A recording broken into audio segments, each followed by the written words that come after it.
tradition. Here he goes. See you later. And he's got it. Touchdown. Touchdown. ABC Sports Championship Television. Ever since the Orange Bowl, I've thought one word every day up until this day, and that's Miami. Chris Ricks has been punished by Miami throughout his career. Now a senior, this is his last chance for a victory against the Canes. But with a roster full of superstars, Miami has dominated the series recently. And while this game often comes down to wide left or wide right, it has been the Hurricanes who have come out on top in each of the last 5 games. But that has only made the Noles hungry for revenge. It's a grudge match on South Beach next on ABC Sports. Welcome to the BCS Spotlight Game presented by ADT, and it's one of those classic rivalries that defines every college football season, Florida State and Miami, from the Orange Bowl in Miami on a warm, muggy evening. Well, good evening and welcome, everybody. I'm Brent Musburger. We certainly did not expect to be ducking Hurricanes to bring you this football game, but it was postponed last Monday night and rescheduled for here tonight.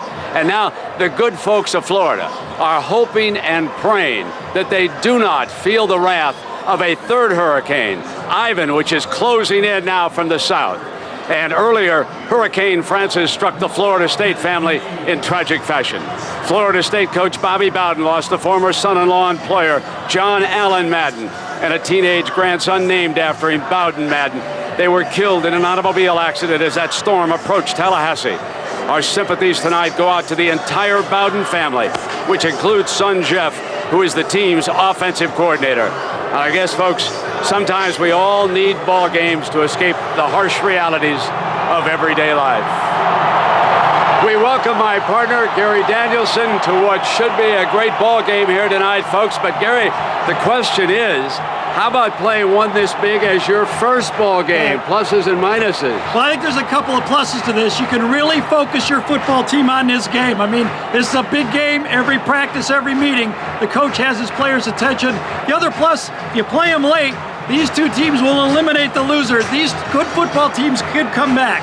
Now, I guess the minus would be this big a game without a preseason game like the NFL. You don't really want to blow a game without a dress rehearsal, but it's here, you got to play it. What do you make of the matchup?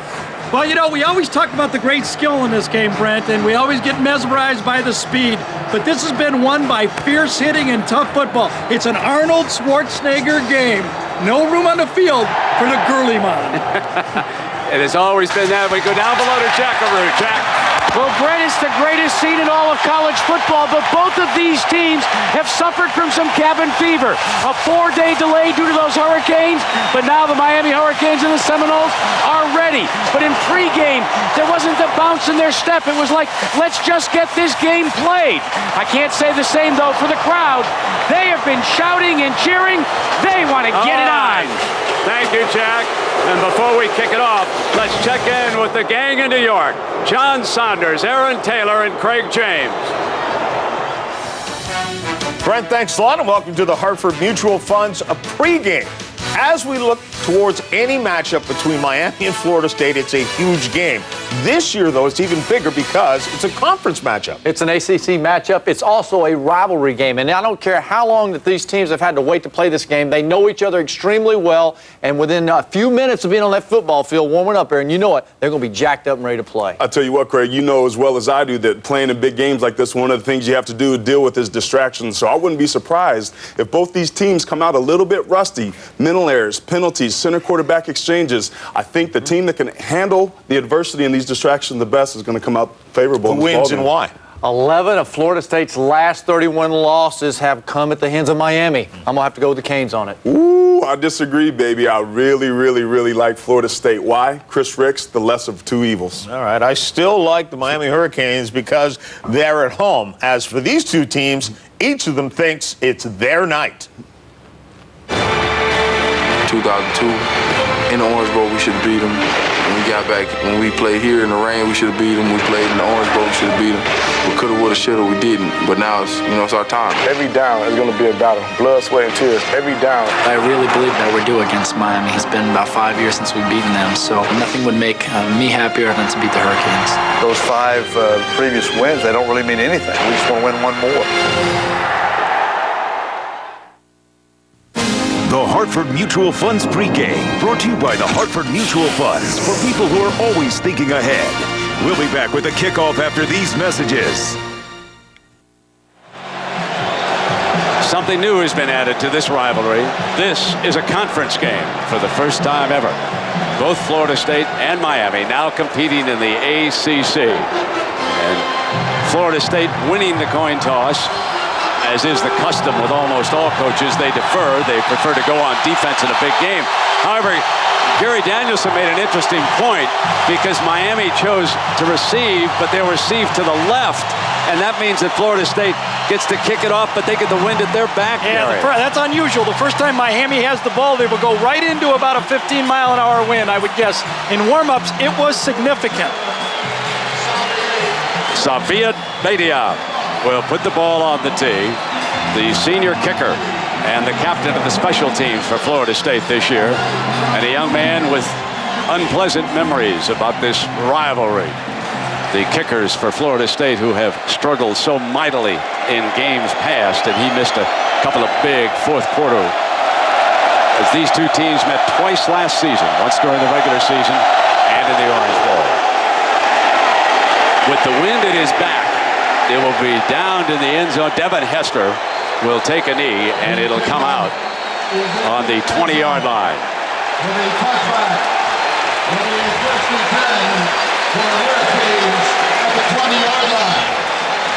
Two quarterbacks here tonight have something to prove, and the Miami youngster, Brock Berlin, the senior from Shreveport, Louisiana, will get the first shot. And you can see as we highlight that number, 17, as in 17 interceptions. That's what the young man hopes to cut down throughout the season here for the Canes. They lost back-to-back games. That spoiled their chances playing for a national championship. So first down now for the Canes, and right away they come with Gore, who will start at tailback. He explodes for 13 yards, and aren't fans happy to see him back as Nicholson makes the stop. Number 3, injured the last 2 years, makes an impact. Doesn't matter where the wind's coming from when you run the ball between the tackles. And this was number 1 priority, wasn't it, Brent, for Florida State? Stop the run game. They've been really hurt by Miami running the ball, and Miami comes right at them with the first play.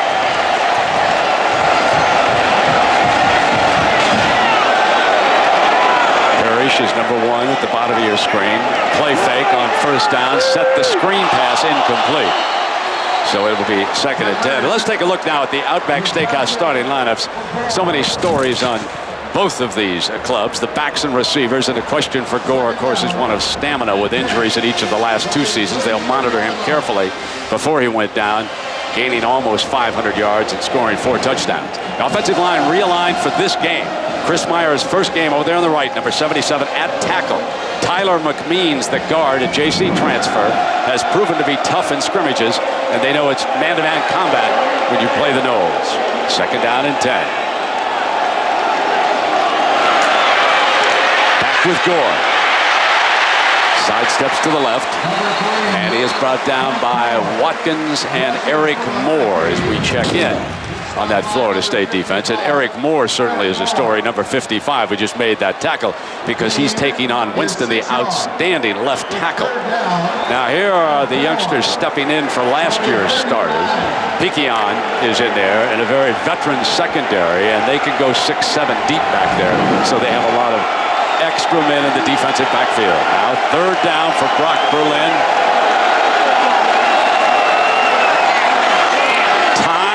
first down, the tight end Everett. There is the young man, Kevin Everett, the senior from Port Arthur, Texas, who replaced Kellen Winslow. And what a fine physical specimen Everett is. That good for 15 yards and a big third down play for Berlin, Gary. I think a great start for Miami, serving notice to Florida State that not only will they run the ball, they also aren't going to forget the tight end. Now Florida State says, oh, come on. We just had to defend Winslow, and now they have to defend number 84, whoever else lines up there. On balance, right. Now Ryan Moore at the top of your screen. Motion Berlin trips. So it will be second down after the short loss. May have tripped up on Joel Rodriguez's leg as he pulled back out. So it will be second down. Now, we had a chance to ask Brock Berlin what he wants to accomplish early against the Noles defense. Definitely like to kind of see what the safeties are doing, corners, see what kind of blitzes they want to bring, and just come out and get a feel for what they want to do. Obviously, we'd like to come out and score fast. One of the wrinkles that they planned on using is Greg Olson, the transfer from Notre Dame, in as a second tight end. They run Gore to that side behind the two tight ends. He slashes back just short of the 40-yard line. Ernie Sims, folks. Remember the name and number of this young man. Number 34 from Tallahassee is going to be a great football player. Well, so far, Florida State feels good about their corners, that they can cover man-to-man outside. Unfortunately, Dan Werner, the new offensive coordinator for Miami, hasn't thrown out there yet. I look for Florida State now to sink that safety into the box and force Miami to throw the ball wide. On 3rd and 5, they'll sub for Gore, use the shotgun.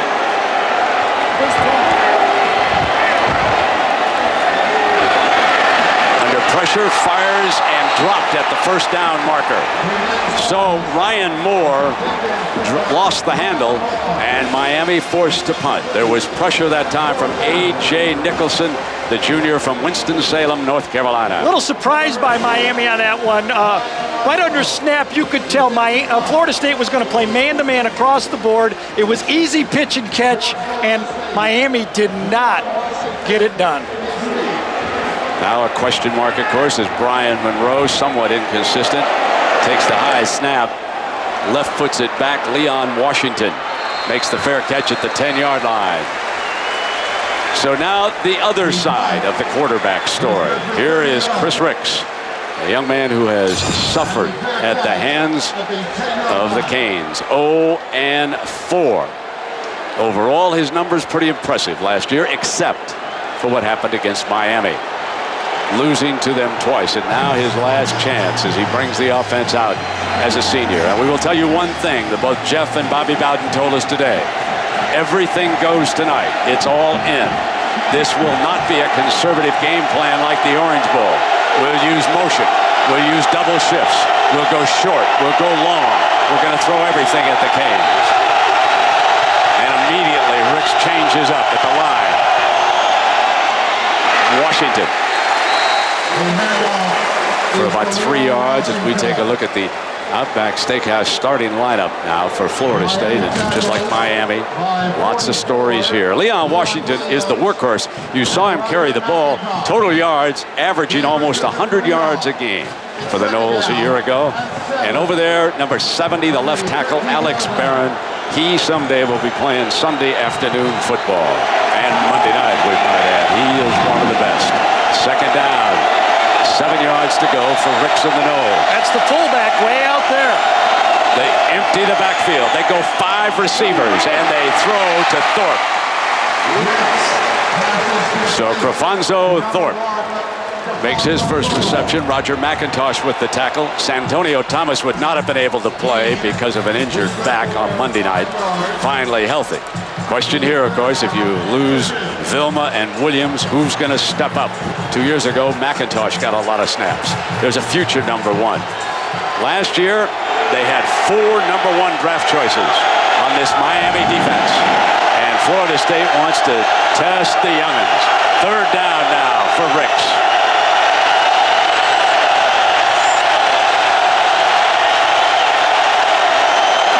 Inside handoff. Hamilton, the junior from Miami, along with Roll coming up from the corner. Roy, stop him. Yeah, big gamble on the blitz that time by Miami, and it paid off. They gambled that Florida State would run the football. Antrell Roll came off the slot. No one was covering the slot. Had they thrown the ball to the slot, it would have been an easy first down and plenty of run after catch. Here's Chris Hall back to punt. He won the punting job. They're going to come after him. Roscoe Parrish, the wide receiver, tackled immediately at the 36-yard line as he is brought down by Pat Watkins. A free safety on the nose. A good, sharp tackle. Scoreless as we take a timeout.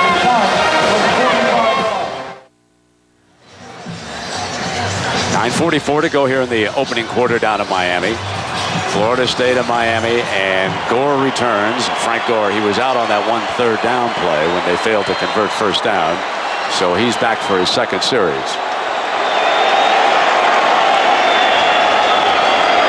That's Olsen, the H-back look, play fake. Berlin going deep and incomplete. Ryan Moore was unable to separate that time from Bryant McFadden. Number 85, Ryan Moore. There's a new play caller for the Miami Hurricanes this year, the offensive coordinator. There he is on the left, Dan Werner. And Gary, he's a veteran coach. He's been around this system, quarterback coach. Yes. A couple of years prior to that, and we expect him to do an excellent job. I look for more stretch plays, more throws deep to the receivers. They got a little nickel dime last year. There's that safety down for Florida State already. Yeah. And Gore going nowhere. Throwing for a loss that time as they showed end-around motion. And Travis Johnson, the senior defensive tackle from California. We'll be watching all night Frank Gore. How many times he's coming off those 2 knee injuries, as Brent told you. How many touches will he get in this first game? I'm sure this staff wants to keep the 1-2 punch, Gore and Moss, all year.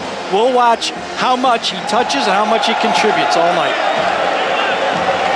3rd down and 13. He's already touched it 4 times for 25 yards. Takes the handoff. Berlin fires complete. And Parrish pulls his way close to a first down. A very nice run after the catch by the junior from Miami, number 1. Yeah, Parrish might weigh 165 pounds. And if you want to ask a difference of what's happened in the last 0-4 for Florida State, this is the difference. Miami has been able to wrap up and stop and hit. They have been the more physical team in this winning streak for Miami. Florida State, a short pass, gives up a first down on 3rd and very long. So Parrish picks up the first down for the Canes. Berlin again back in that shotgun. Centerus Moss in as a wide receiver. Quad Hill is also now on the field. They flare back to Parrish, and this time he picks up about 3 yards on the play before Sam McGrew, the junior middle linebacker from Crawfordsville, Florida, makes the stop. We've set up the fact that both linebacking units are very young, very new, very inexperienced, but you could see on that play that they didn't come to Florida State just because they had a coach saying they could play football. These guys can run, they're very athletic, and the longer the game goes on, the better they'll get. Now Darnell Jenkins, one of the wide receivers. So Miami substituting wide receivers liberally. Draw play with Gore. Makes it to the 45-yard line, and this will be 3rd down and about 3 coming up here for Berlin and the Canes. Tackles by Buckley and Nicholson. Miami continues to be able to run the ball and keep the down markers in their favor. It's not 3rd and long here. 3rd and 3, they can do anything in their offense. The tight end is alive, and so is the tailback alive in 3rd and 3. Safety's up for Florida State right there. H-back is Olsen. They're going to try to run for it, and it's jammed at the line of scrimmage. No daylight on that side. The Noles read the play perfectly. Willie Jones and Buster Davis came up and made the tackle. I think that's where Miami would like Brock Berlin to get them out of that play. When Florida State brings up that 8th man like that, I think Brock Berlin has to look to the outside and say, I'm a senior, I'm going to make the throw outside and get a first down. They challenge our receivers one-on-one, we're going to throw the ball. Monroe punting again here in the opening quarter. And there's the flag, and that is going to be a first down, even if it's a 5-yarder, the way I read it across the way. That'll be enough for a first down as Cameron Wimbley, a defensive end, came in and drew the personal foul. So the first break in this game is going Miami's way. That's a huge mental mistake right here. When you have 4th down, and less than 5 yards, you cannot intentionally or unintentionally rough that punter and give the other team plus territory first down. Running into the kicker by the defense, that's a 5-yard penalty. The yardage results in a first down. Jack Childress of the ACC is our referee here tonight. He's a good one. Now you can see he ducked, but he also, Wimbley, got blocked on the play. He didn't have a clear run, tried to duck away from it, but when you put yourself in a position like that, bad things can happen. Wimbley does not have a lot of experience. It's one of those early mistakes by a young football player.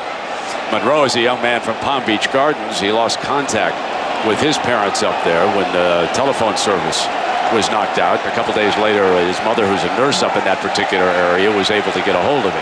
Miami's running the time clock down. Yeah, they're going to have to take a timeout.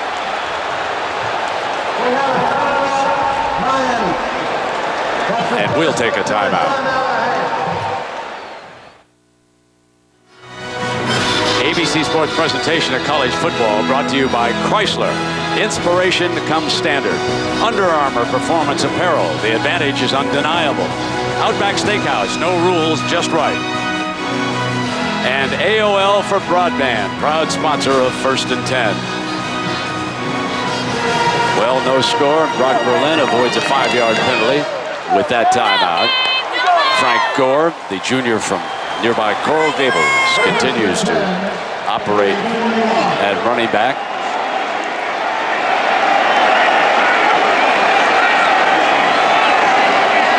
Now they'll move the H back into the fullback look. Fumble, and I believe the Noles jump on it. Florida State football on the turnover by Gore. An unforced error that time. Penetration inside. Nicholson got the recovery on the play, but this was just a bobble. Just a messed up play. After a timeout, I think Gore might have gone the wrong way on the play, and that's a hand back. Wow, huge mistake on the play because that was the counter tray coming back to the other side. Gore should have gone on top, over the top of Brock Berlin. He tried to go underneath. That was the mistake. Ricks and the Noles come back near midfield. Lorenzo Booker in as their tailback. On the toss sweep. Gets the corner. 40. Out of bounds. But inside the 40-yard line. Pushed out by Greg Threet, the safety from Tallahassee. So with Gary Danielson and Jack Arute, I'm Brett Musburger. Scoreless, Florida State and Miami. Florida State attempting to snap that 5-game losing streak at the hands of the Hurricanes. 2 of the losses coming last year, 1 during the regular season, and the 2nd in the FedEx Orange Bowl.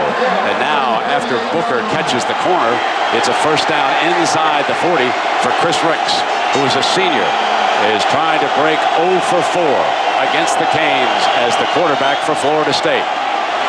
Booker slammed at the 40 for a loss by Marcus Maxey.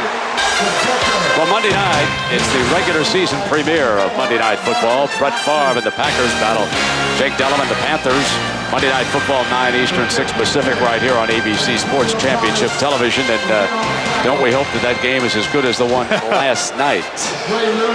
And here are the players from these 2 schools playing on Monday Night Football. Well, we don't know if Chris Winke's going to get in the game, but there they are. If you collect a check, you're playing. You know the saying. That's good. 2nd down and 12. We've got a timeout on the field. And I believe it was Miami, the linesman signaling. Now they're down to 1. Well, we asked Florida State quarterback Chris Ricks the importance of this game. Words cannot describe how much it matters. And people can say, well, if you lose this game, you still have the whole season to bounce back and to work your way back up in the polls. But I really believe that we're due against Miami.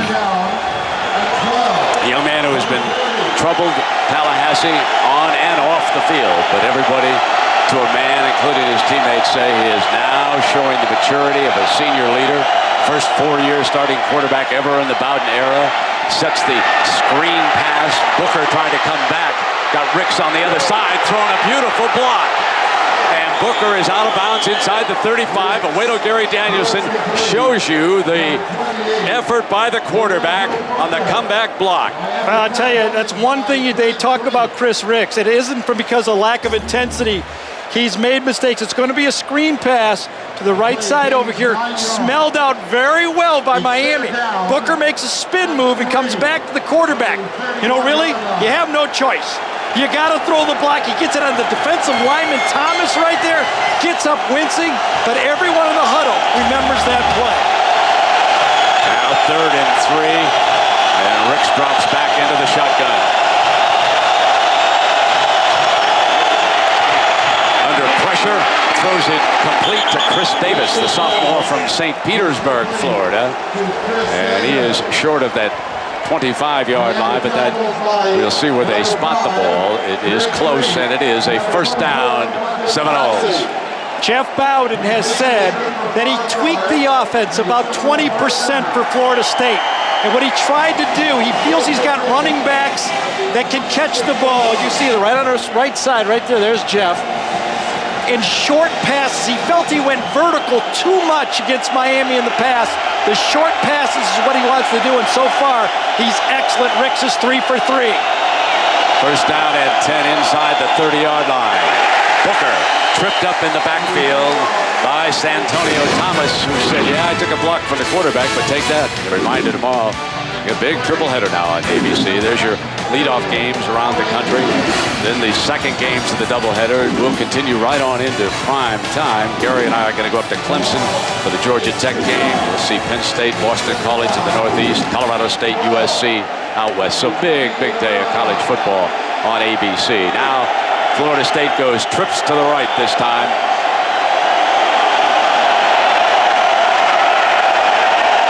Ricks needs to get it downfield. Needs 12 yards. First down markers just inside the 16. Incomplete. And now it will be a big 3rd down coming up. And I will tell you who's getting antsy right now over on the sideline is number 47, Savied Beitia, with this 3rd down play. He was able to kick 42-yarders with that wind at his back. He needs to pick up a little more yardage, and here he is warming up on the sideline. The young man who just wanted another chance, and he may get one if they can pick up a little yardage here. Yeah, but this is like a putt on the 3rd green. I mean, it's really not going to mean anything for sure until you get to that 4th quarter and he has to make one. Wait till you see the graphic on what happens in this game with who scores first. Yeah. 3rd down now for Ricks. The pocket holds, and Ricks rolls out of it. Looking downfield. Can't find anybody open. Now under pressure. Will throw it for Washington, who couldn't make the grab in the end zone as Ricks goes for the whole ball of wax that time. But it was safely a whole ball of wax that time. You will see little pattern over to the right side of the formation. No one open, coming all the way around the field from the backfield. I think Ricks is just throwing this ball away to a safe spot, and all of a sudden, right into the picture comes Leon Washington to almost make a great play. Here comes the 45-yarder and a brand new long snapper for Florida State. The first time for Hodish in combat. A touch high. Beitia gets under it, and he's made it. Savied Beitia, the senior from Tampa, whose father was an outstanding highlight player, puts the Noles up by 3.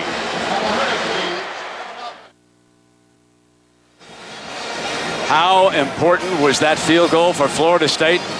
the team scoring first, has won the last 13 games. And Gary, you made a big point about the wind at his back. It really was. That helped him. I mean, he does not make that field goal 45 yards going into the wind. In fact, I think even Bobby Bowden might have punted the ball from the same yard line going the other direction. In that end zone are the students from Miami. Yeah. And in the pregame warm-up, every time there was a kick attempted by any Florida State kicker, they would chant either wide right or wide left, wide right or wide left. And, of course, that has helped define this rivalry through the years. And Florida State has missed so many critical kicks in the fourth quarter, but they jump ahead now by a field goal for head coach Bobby Bowden. Well, that was dead middle. There was no right or left on that one. That was dead middle, and I guess you got to feel good about that if you're a kicker to miss a key kick in a game like that. There's no doubt.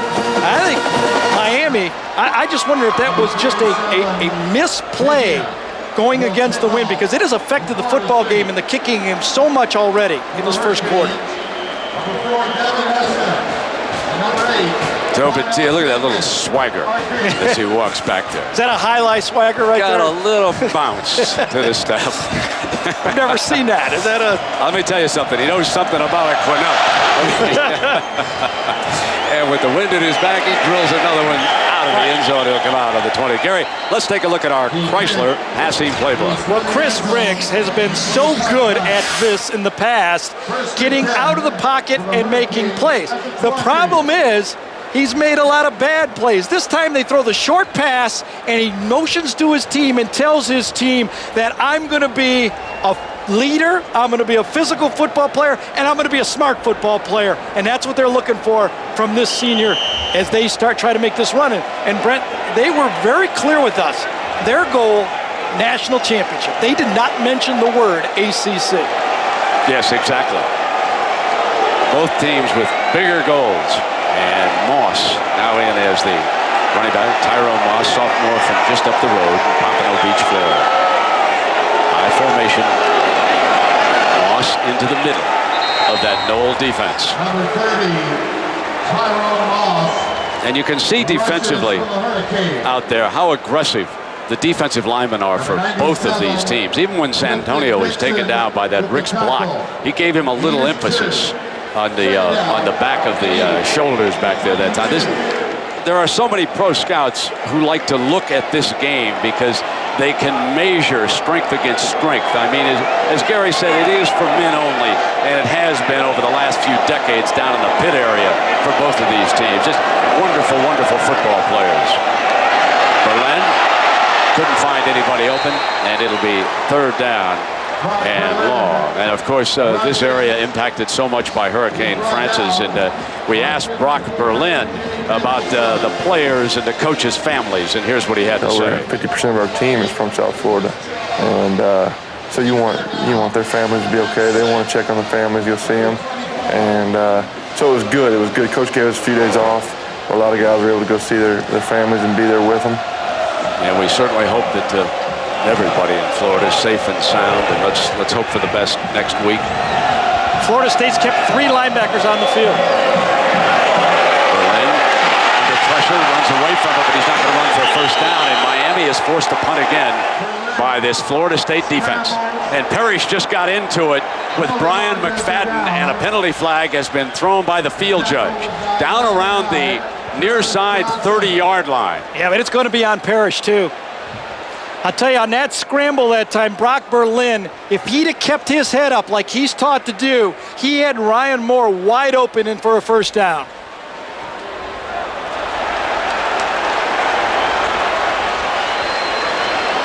The personal foul against Miami, and that's another big mistake. They had a fumble, which led to the field goal, and now a personal foul penalty. We have a dead ball foul, a personal foul, number 1 of the offense. The ball is moved half the distance to the goal. It's 4th down. Now you're going to see one of the exciting players for Florida State. That young man is Willie Reed, and they are hoping that they can get him into the attack someplace. He has such a great future, but they haven't been able to decide if he's a running back or a wide receiver. They list him as a wideout, but they want to see if he can give him field position. This is a short punt. Reed says stay away from it. They'll take it near midfield. Reed was back so far for that punt into the wind that time. And again, look where Florida State, as Brent just said, their own 45-yard line, 44-yard line to start this drive. So a 44-yard punt rolls dead at the Noles 45-yard line, and they're 55 yards away. Still 2 minutes remaining with the wind at their back here in the opening quarter. And we should mention that John Frady has been playing center tonight.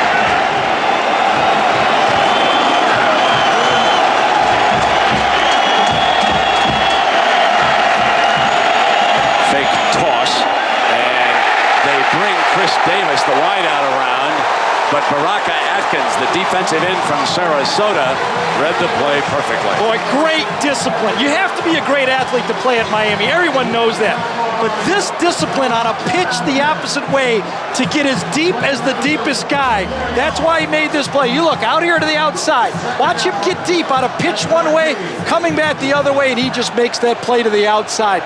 That is the type of discipline fit with great athleticism that can be a great defensive football player.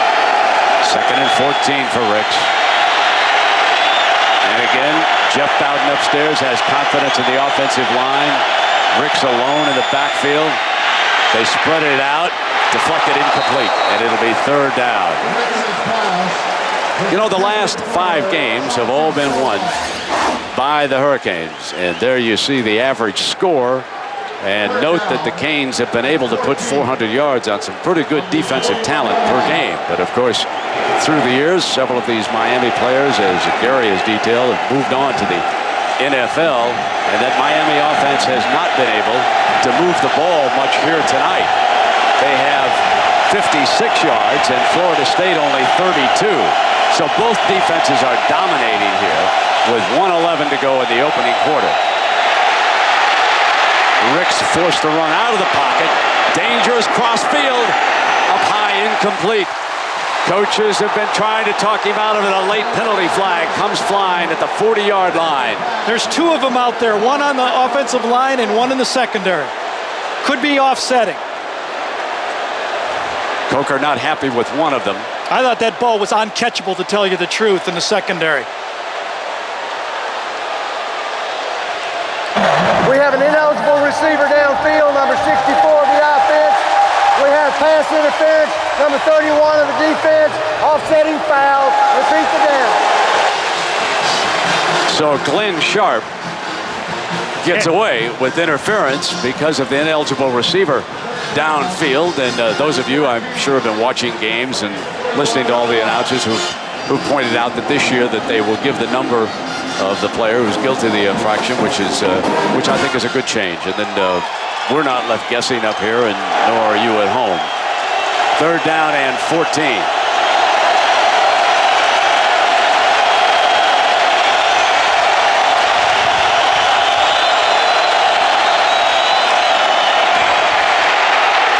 And they came late from the left-hand side.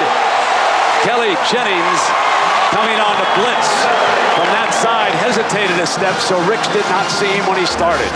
Randy Shannon, look at intro roll from this side over here. He bluffs, and then they come from the wide side. Great setup by defensive coordinator Randy Shannon. One side they bluff, they come from the other side, and Jennings gets the sack. Well-designed play by Miami. Let's see if the Canes go after Chris Hall here. Booms it. Parrish driven back to the 11-yard line. And he'll be down at the 15-yard line. So the Canes now can run out the seconds here. There's only 15 left in the opening quarter, and then they can continue this series with the wind at their back. And the wind did play a role so far in this game, as Florida State was able to kick a long field goal by Saviad Betia, and that represents the only scoring so far. Yes, Brent, Miami got 1 possession on the turnover. They started in good field position, but 3 of them started, 2 on the 20 and now 1 on the 15 because of the wind. I'm sure the coaches are aware. And they just run a simple dive play to work on the clock with Tyrone Moss.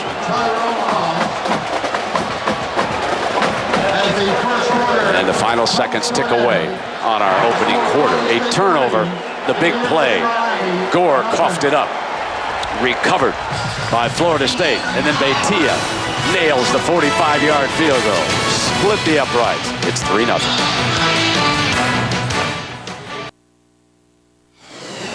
ABC Sports welcomes you back to this week's BCS Spotlight Game presented by ADT.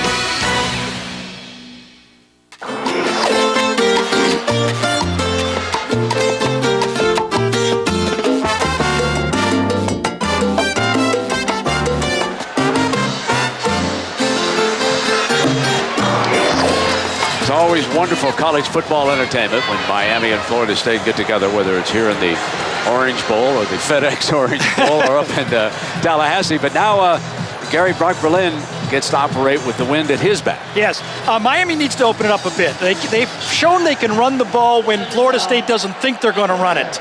But these quarterbacks have to be sharper. Offenses can't play safe and move the ball against these great defenses.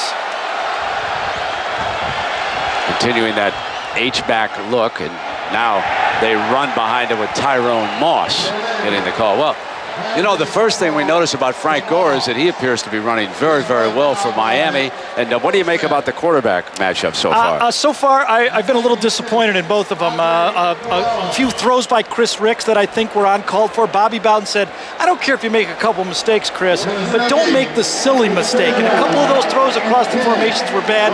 Brock Berlin has not checked off enough and has not really attacked this defense yet.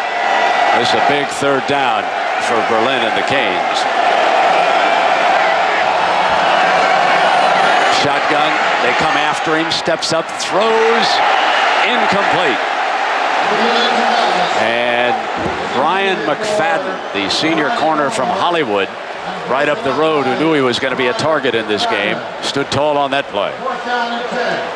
The Florida State corners believe they can cover. More importantly, Mickey Andrews, the defensive coordinator, believes he has corners that can cover. So Miami, if you're going to throw the ball, you better throw it on time and you better be accurate, because if you throw it badly, it's going to get knocked down or intercepted. Now Leon, back to return, high snap. Oh, great. Monroe does a great job of getting this punt off. And Monroe apparently didn't touch it. If I was Miami, I'd make the officials make a decision. They touch it, obviously, the way he jumped away from it, but it was close down there, wasn't it? But it's dead on the 25-yard line, 3-0. Florida State leads it. Being 6'2" helps Brian Monroe tremendously as he reaches up and then, in poised fashion, nails a good punt. And the Noles will start from the 25-yard line. Greg Olson, the tight end, the backup tight end, was the center on that play. He looked back right away. He knew it was a high one. Booker, the Noles tailback. Ricks changes it at the line.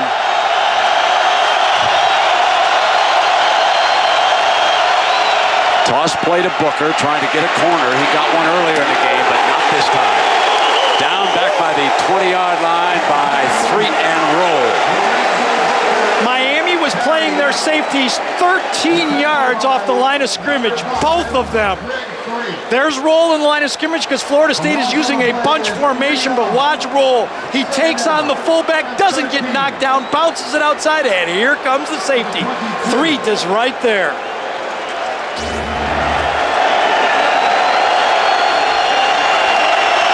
Chauncey Stovall comes to the right side of the formation. He's matched up against Roll.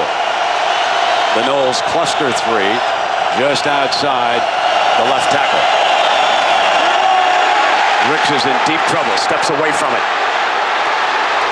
Did a dandy job of avoiding a loss that time, and he's down at the 26-yard line, and there's Antrell Roll again. And now it's time for this week's Aflac Trivia question, courtesy of my colleague Gary. He pointed out that there are 26 first-round Miami draft picks currently in the NFL, 26 first-rounders, but the highest salary cane was not drafted in the first round. Who is he? We'll put Brian Mobilson and George Hill to work on that one. They were around the NFL. One keeping stats for Alan John, and the other, I'm sure, watching out in San Francisco. Third down now. I formation for Ricks. Three-step drop, juggled by Thorpe as he goes down and pulls it in. Yeah. And great concentration, Gary, on the way down. Tremendous concentration, but not a good pass. If that pass would have been on the front shoulder, that could have been a first down. Now it's going to be 3rd and a yard short because it was thrown behind the receiver, and Thorpe had to make a great play. You know, when you're playing a great defense, and when you play Miami, you're playing a great defense, or you play Florida State, you're playing a great defense. You must execute the little things, and that's an example right there. Now it's Chris Hall. Back to punt. Parrish is the return man. Beautiful. And Parrish going to let this one go. Took a dangerous bounce. Sometimes when you turn your back and you're a return man like that, it can slip up and get you. But it's down. Beautiful punt, like Gary pointed out, a 46-yarder. So it's the Canes and the Noles, and it's very low scoring. The ABC Sports presentation of college football brought to you by Pontiac. Vote for this week's Pontiac game-changing performance at ESPN.com/Pontiac. Gap, how do you wear it? Aflac, ask about it at work. And AOL for broadband, proud sponsor of First and 10. And 1st and 10 is hard to come by so far in this game. Both these teams have had trouble moving the football. It's 3-0. You can see Florida State, 16 snaps, only 36 yards. Miami, 20 snaps and only 55. So neither offense able to generate much. There's been a sack apiece in this game. Of course, the one turnover by Miami led to the Florida State field goal, and that has been the story of this game so far. There is a breeze. Berlin has it as his back, and Hill is now in as the running back. Quad Hill. Fake to him. Berlin goes outside on a little flanker screen to Centeris Moss. And now, Gary, take a look at the Pontiac High Performance Drive summary for us. This, I think, is the start. And this is the 4 previous starting positions for the Miami offense. The one time on their own 37-yard line, that was following the punt play that they got the ball and they fumbled on the next play, as you can see. But you can see they start on their own end. It's very difficult in this league to drive the ball, or in the NFL for that matter, to drive the ball 75, 80 yards unless you're playing New England or Indianapolis Colts. Then they drive on everything. Frank Gore gets it on 2nd and 7, but there was a penalty flag thrown by the linesman on the far side.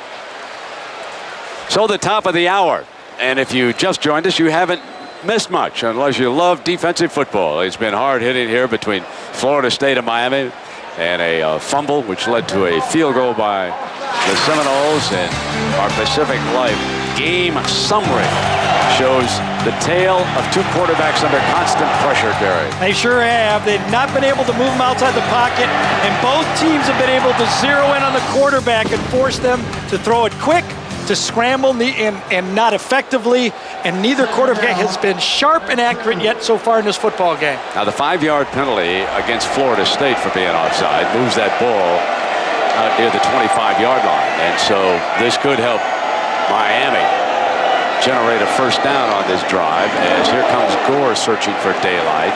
Tried to dive close to it and was working against Pat Watkins, the free safety from Tallahassee. Miami started off this football game running pretty well, but nothing now in the run game.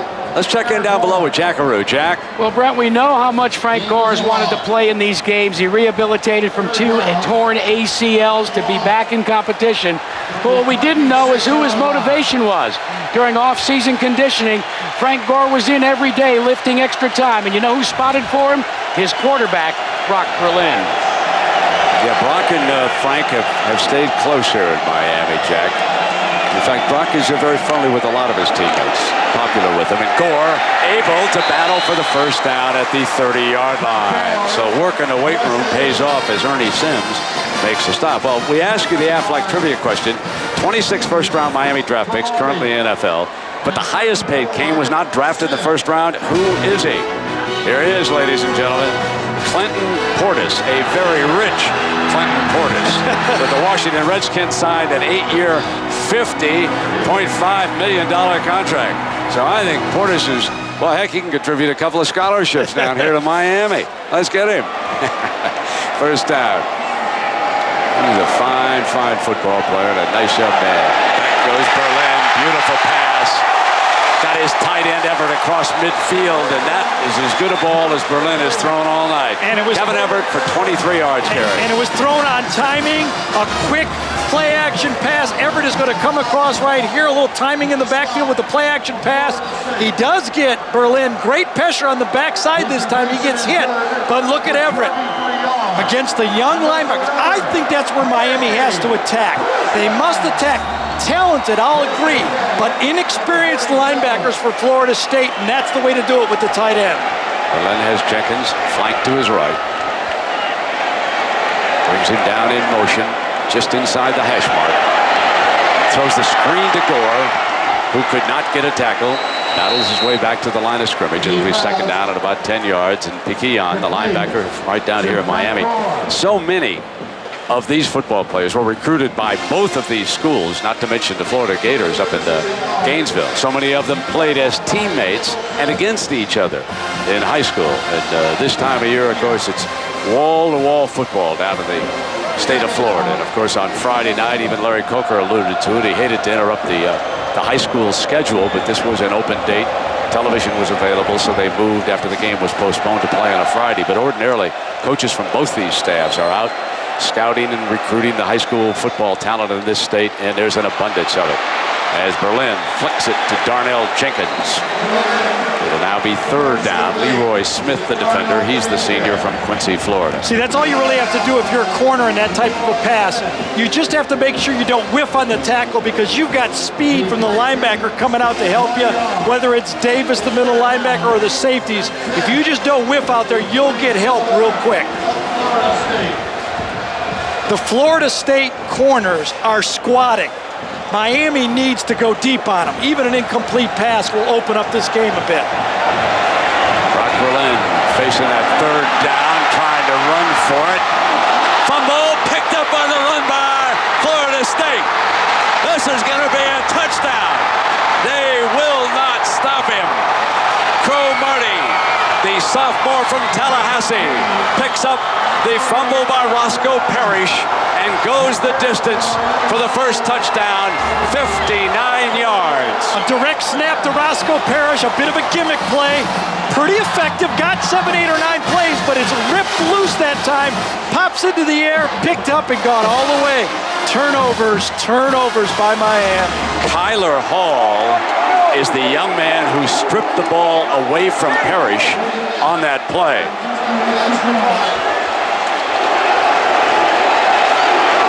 Now Beitia on for the extra point, and in dramatic fashion.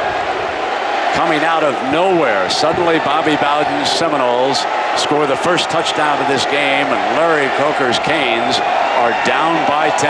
Coker, as a coach, has never lost as a head coach to Florida State. And trying to get the correct ball in now for Florida State. Now we are set.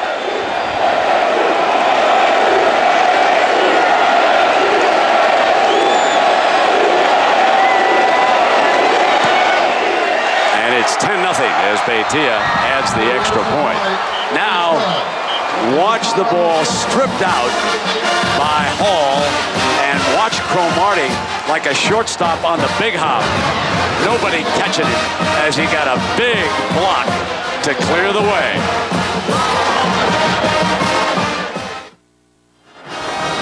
It was Kyler Hall, the senior from Live Oak, Florida. Strong safety who yanked the ball out of Parrish's hands, and now they have changed the official touchdown run for Cromartie to 61 yards, so they give him a couple more yards on that return. But it took a lot of air out of the Orange Bowl with that play. Yeah, and it's one, Kyler Hall plays a lot, has started over 3 years in his career at Florida State. Another of the depth. You said 4 and more when we looked at those lineups. It's another one of the fresh bodies that Mickey Andrews puts out there. Now Miami with 7:18 to go for that before the half with Hester, the return man. And Hester slammed down around the 20-yard line. Let's check in again with Jackaroo. Jack? Well, Brett, no question. It's been turnovers that have been the difference for the Miami Hurricanes, and that's been somewhat good news for Brock Berlin. We've been in this place before and heard the fans booing Brock for underperforming. He said last season, though, he matured due to that booing. He said, I became a stronger person, realized that I could not win games just by myself. It helps, too, that he has a brand new offensive coordinator as well. Don Werner says he's going to play to Berlin's best assets. Well, of course, Berlin had been blamed, Jack, for all of the interceptions, and in this case, we've had 2 Miami fumbles. But it does create a hole for Brock Berlin to dig out of now, and timeout is called. And Miami self-inflicting some wounds here in the first half of this game, and we'll take a break. Welcome back to the BCS Spotlight game presented by ADT, with Florida State leading Miami 10-0. And in the coaches ESPN poll, Florida State is ranked 6th and Miami 5th. But if you go to the media poll, the AP fellas, it's just flip-flopped right now. Where have we heard that word before? First down and 10. Here is Gore, daylight right side. Frank Gore. Out of bounds as he approaches midfield. Osei, the senior safety, in pursuit. This is a 21-yard run. You'll see the tight end go across, and then all of a sudden the big guy pulls and goes the opposite way on this play. Counteraction behind Eric Winston. 300 pounds, going to be a #1 draft pick. Started his career at Miami here as a tight end. Now he's a load as an offensive tackle. One of the most talented offensive tackles that Miami has ever produced. And that's a mouthful. Look at him. His stepdaddy wanted him to go so badly to Texas A&M he wouldn't even speak to him for a while. He bleeds Aggie. Berlin goes deep and he's going to overthrow everybody. He just launched one and hoped that Parrish would be able to break free, but Roscoe cut his route out. He stopped, he cut it off and ran to the middle of the field. If the corner could get that close to the ball, you would expect your receiver to get that close to the ball. Brock Berlin was throwing it to a point and the receiver broke off the route. Ah, my friend Gary. Run your route. Throw to somebody else. Every now and then, a little of that former quarterback will come out. Second down and 10. But he was right, folks. Second down and 10. Parrish did seem to break it up. Here's Gore, and he's hit almost immediately as he approaches the line of scrimmage. And the Knoll defense, that time led by Bunkley, the nose man. And Miami coaches said that they thought Bunkley was underrated last year, that they thought he was a pretty good football player, so they knew he'd be a force to block with their offensive line. He played a lot for Jeff Roble last year, came into the game, and they noticed him when he came into the game. Of course, Darnell Dockett is not there any longer, but, you know, I think the injuries to both offensive lines and the moving around of guys, and it being the first game, they're not ready for these type of athletes on defense. There's a third down now for Brock Berlin. Miami 3 of 8 on third downs here. Direct snap and a pump fake. He steps up, goes sideline, got his first down. That was a nice strong throw to the far sideline as he whipped it to Kevin Everett, but there is a penalty flag thrown. In fact, there are a couple of them down on the 35-yard line. Miami walking back dejectedly. Well, this would be another big penalty against Miami here. Remember, they had that dead ball personal foul earlier, which hurt him as far as field position was concerned. That was against Parrish. This was just a 3-man rush against 5 offensive linemen, and they held. That's when you expect... Holding number 70 of the offense, 10 yards from the previous spot. Repeat third down. Well, that would be Rodriguez against that nose man again. Absolutely, right in the middle. Got his hands. Look, he's got, oh yeah, there's easy call right there. 3-man rush, that's inexcusable for that Miami offensive line. Third down, a whole bunch here.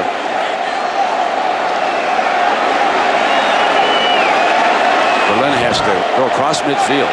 He has to be careful here. 48-yard line, and exactly. They'll give him 4 wide. Steps away from the pressure, but he's across the scrimmage line. And a nice gain, but needed a lot more for a first down. So Miami will punt it away, and they've been unable to take advantage of the wind here in the second quarter. Buster Davis, that time, number 7, the middle linebacker, was the guy that snuck in there and forced Brock Berlin to go up the middle. The Florida State pass rush and the Miami pass rush has just been too much for these offensive lines. Oh, those turnovers. Gary as Monroe punts it away. And here is Reed down immediately at the 17-yard line. Boy, I sure would like to see this one again, because I think Florida State had 12 men on the field this time. 41 yards. Well, we'll get to that in a moment, but starting Monday, the benefactor will hand over $1 million. He's just looking for the player who has what it takes to step up and take it, who will pass his test for success. The benefactor premieres Monday only on ABC. That'd be all right, man, you can see it. Here's a guy here. 1, 2, 3, 4, 5, 6, 7. You really don't have enough to look at it. But the Florida State bench was frantically trying to call timeout. I think they had too many guys out there. Ricks takes over with the Florida State offense. Play fake. Far sideline, and it's intercepted. Picked off at the 43. There's that Ricks mistake. But there is a flag, so hold on. A flag back by the 10-yard line. Kelly Jennings, the junior, makes the interception. But let's let the officials sort this one out. The interception stands. Penalty is refused. First down.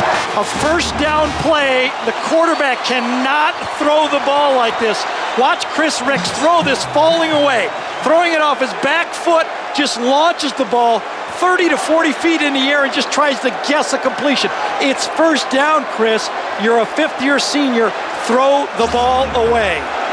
That is a gift for Miami and could get them back in the game. The first Florida State turnover and the 2 Miami turnovers have resulted in the 10 points that have been scored in this game. So Florida State's offense has generated only 36 yards, yet they lead it by 10. And now Brock Berlin will start from the 43-yard line.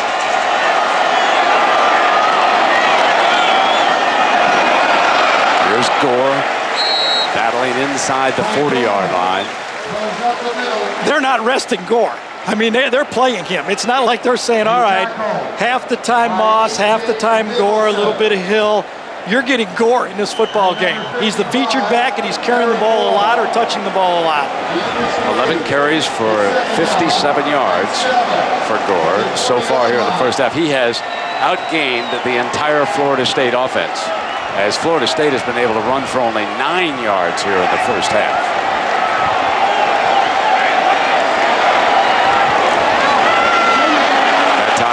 The Florida State defensive front, led by Eric Moore, the big defensive end from just up the road, Pahokee, makes the stop. He's a fine football player there. Yeah, the only really true returning starter is Eric Moore on that defense. He's the anchor, but there's plenty of talent. Florida State will bring in 4 other guys and roll them right through. All of you that have watched Florida State football know that that's what they do no matter what they have, and now they have talent behind their first 4 guys. Centerus Moss, one of the wideouts. Berlin on third down again. Needs 8 to keep this drive going after the interception. And again in trouble. Incomplete. Near the 30-yard line as the protective pocket broke down that time around Berlin. I'll tell you what third down is in this football game. Third down is no man's zone because neither offensive line can stop the other's defensive line. You know, you talked about both teams having scrimmages before this game. 2 versus 1 about both of them. Both were dominated by the defensive lines, and everybody said, well, that's 1 versus 2. This game, it's 1 versus 1, and they're dominated. Washington back in as the return man. We will let this one go for the end zone, and it's going to be downed inside the 5-yard line. So Monroe doing an outstanding job of punting here tonight. Antrell Roll, the All-American cornerback, is able to get down and down that one inside the 5-yard line. When you think about MVPs for Miami in the first half, if you're going for the Chevrolet player, it'd be Monroe, the punter, and that doesn't say much for the Miami offense in this game. This is the time Miami wishes they had their timeouts. They cannot stop the clock. There's 3 minutes and 20 to go. Backed up, Miami would love to get a stop, call timeouts, and you can see they have none. Backed up against the student section, and that closed in. It'll be hard to hear Ricks hand off in the end zone, and Washington to the 5-yard line, picks up about a yard. McIntosh with the stop for the Canes, and the clock continuing to run. Chris Ricks now will bleed this clock. If Florida State, they'd love to have a first down and get out of it being backed up, but they want to take as much clock as they can off.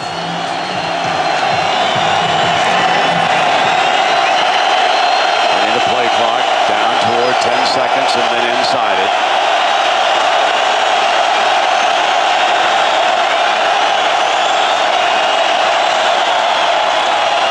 Again, that long handoff, and nothing much doing. Antrell Roll from Homestead, Florida, just down the road. There's a young man who was Hurricane Andrew hit. He hid inside a closet down there to protect himself, as Homestead was nearly leveled by one a few years back, and so he knows the danger of trying to live out hurricanes. With 2 minutes to go, roughly 2:20 to go when his ball will be snapped. Jeff Bowden has a tough call here. Does he put it in the air and throw and try to pick up a first down, or does he run it and continue to bleed the clock?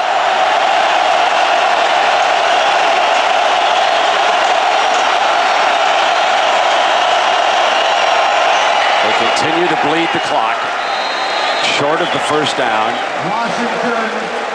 The punt unit will come on the field here with 1:50 to go. Nanton and Williams, Leon Williams. I think that's a good call by Jeff Bowden and Florida State here. Miami has not proved they can move the ball against them. Their defense has been hot. No use giving a turnover or giving him any more clock here. Punt it to him and see if your defense can get another stop. Miami needs to be careful against the punter here too, because another roughing would result in a first down. Gets it off Parrish. Ball's being held up by the wind a little bit. Kind of at the 49-yard line, crosses midfield. And he's down at the 43-yard line. So, John Saunders, what do you got for us at halftime, my friend? Brent, we know it's only the second week of September right now, but we're going to tell you who's playing in the Orange Bowl this year. Well, even crazier than that, we're going to talk about the Heisman candidates out there, and really crazy is his choices. Tell you what, got a laid-back Southern Cal quarterback, Matt Leiner's got big plans this year. All right, it's all coming up on the Valvoline Halftime Show. Brent, back to you. Craig, I'll book all you're at. Well, I can't do that. Whoever you picked, okay? I think when you have 3 Hurricanes to your home state, you can do whatever you want. And here come the Hurricanes onto the field, and Larry Coker badly would like to get on the scoreboard. Only 7 seconds. Look how late they come on the field again. Down to 3 seconds on that clock. Fake from Berlin. And they Florida weren't ready. State simply ate that play up. McFadden, the senior corner, just came up. And, in watching Coker here on our shots from the sideline, he looks a little more stressed than I can remember him. Just his body language and the hat askew, and he's not calm. He's not happy with how things are going in this game. You can read that on the sideline. Second down, Berlin, middle, deflected, incomplete, a dangerous throw, and Buster Davis from Daytona Beach had a shot at it. One of the things that's come into modern football is on that zone coverage now where the safeties stay wide and they almost play 4 across the field. the modern middle linebackers like Derek Brooks did with the Tampa Bay Buccaneers are getting much deeper in the zones. When you throw the ball over the middle now, you have to face athletes like Buster Davis dropping back 15 to 20 yards. Back when I played, they got back 12 yards, and you could throw that ball a little easier. Third down and nothing doing for Miami. They've had excellent field position over the last 5 minutes of this half. Berlin fires, the middle is open, and that one's going to be short of the first down. Moss is the receiver, centerless Moss, but he's short of the first down. Now, no timeouts. You got to kick the field goal. They can't do anything. You got to kick the field goal. They can't stop it. They've got to hurry and attempt the field goal with Petty. Oh, mercy. Not having a timeout is killing them, but they making it off, but they don't have enough men on. 74 is trying to call an illegal timeout. And it was good, too. No good. No good. That is waved off. No good. Eric Winston made a bonehead play there. Winston is out attempting to call a timeout when they're out of him. He's frantically signaling as he runs out. He was just standing there. That'll be the end of the half. Well, sure, decline the got to be the end of the half. And we'll go to John Saunders. You got to take it because he made the field goal. No, he didn't make it. Oh, he missed it? Yeah, he was no good. I thought he made it. Yes, I thought he made that field. Yeah, I think he did, Brent. Did he make it? Yes.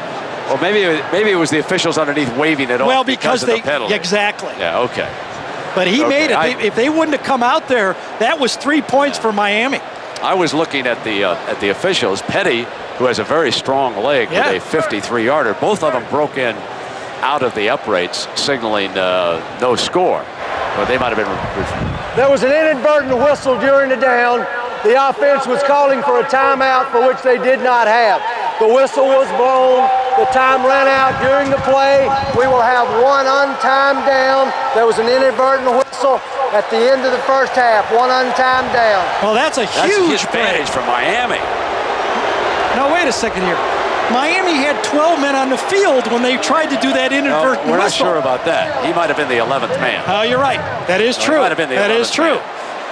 Well, now they get an extra play on this and basically and from a timeout. The same spot. So they get a timeout, and now Bobby said, now wait a minute. How can you do that? You've got to back him up here.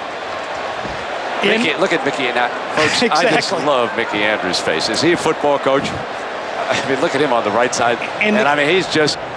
And the key is inadvertent whistle, that the officials changed the play. Look at Mickey. They're going to have to keep the big fella back. Remember, he's got to make another 53-yarder again, though. Well, the wind is at the back, Gary, and Mickey's going to try to freeze him. It's a breeze of 13-14, and Mickey's going to try to freeze him now. Florida State. That's their first time out of the half.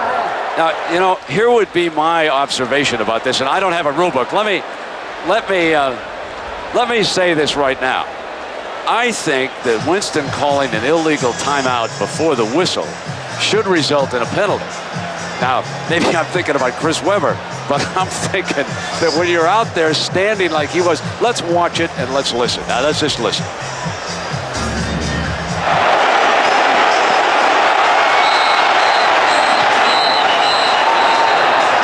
I had a hard time hearing the inadvertent whistle, but... You are right, though, Brent. There were only 10 men on the field. Winston was the 11th man. He was in motion, and there were too many men in the backfield also on top of that. So I can't believe the officials blew it. Penalty here. I know. And have to kick a longer field goal. This is where I think the officials might have erred. But I'll tell you what, we got Jack Arute. It's a veteran crew. We'll find out. We'll tell you when we get back in the second half. I can tell you the officials are pulling for him to miss it. I can tell you that right now. It's a 52-yarder freebie, if you will, for Miami.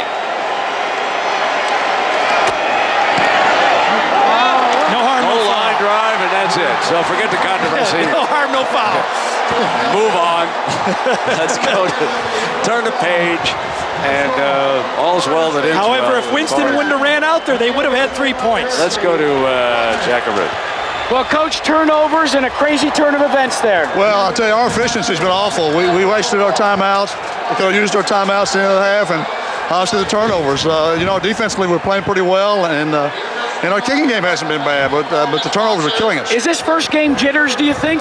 I don't think it's first game jitters. I just think we're making some mistakes, and we're just not being as efficient as we have been in practice. I think we just got to make sure and get it squared away for the second half. We're still okay. We're still in the ball game. We got to play. We got to get it going. Good luck, Coach. All right, Jack. Thank you. So we are at half. It's Miami and Florida State. And because of 2 costly turnovers, the Noles lead it 10-0. Let's go to John Saunders. You're watching college football on ABC Sports Championship Television. Some like it's hot and some sweat when the heat is on. Some feel the heat and decide that they can't go on. Some like it hot, some like it hot. But perhaps both offenses have been in the twilight zone, if you will. Because if you want to see a out-of-whack stat, take a look at Florida State. Only 2 first downs, and they lead it 10-0. And Gary Danielson, there's a simple reason as to why. Yeah, neither offensive line can handle each other's defensive line, but it has been the turnovers that did it. One unforced error by Frank Gore. Nicholson gets it. And then on a bit of a trick play, Roscoe Parrish gets it stripped by Kyler Hall, and Cromartie picks it up. And there's 10 points, almost a gift for Florida State.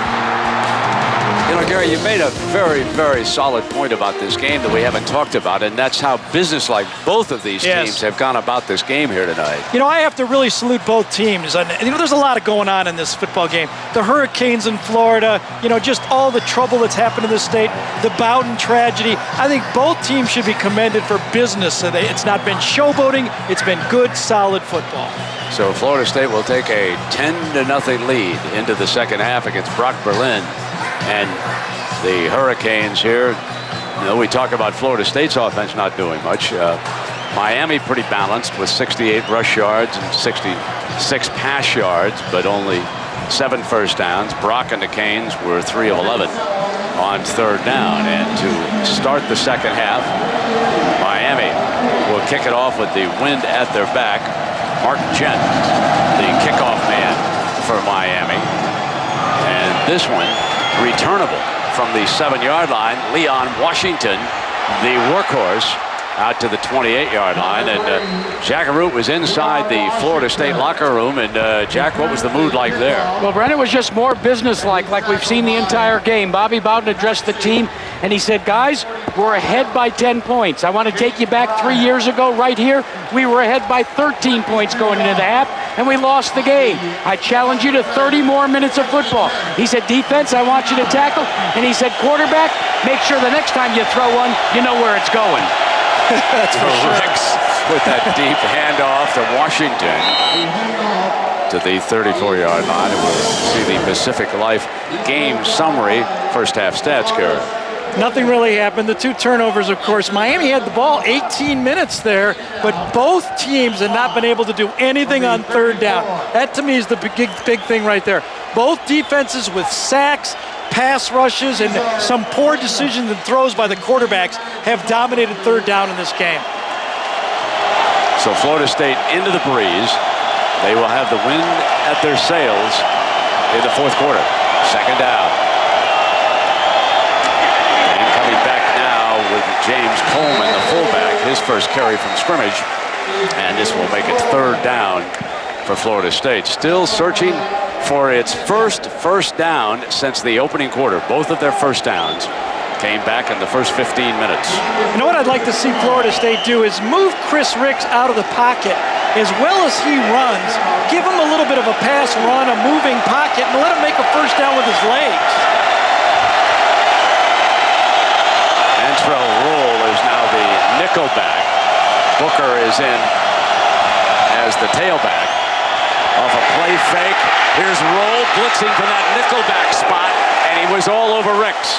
So the strategy to move Roll from off the corner to nickelback results in this injury to Ricks, who went down hard, and that could lead us to their backup quarterback, very inexperienced sophomore from Tallahassee, Wyatt Sexton.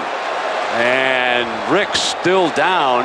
Of course, it's 4th down right now, so he doesn't have to automatically miss a play as Florida State is going to be punting. Florida State tried to run a screen play with the blitz. It's really hard to do it. You can see it right in the ribs. Caught it right in the ribs from Santonio Thomas right there. I'll bet he's grimacing. That's going to be tough to come back from. That's going to be tough to come back from. You catch one in the ribs, especially if you have to throw.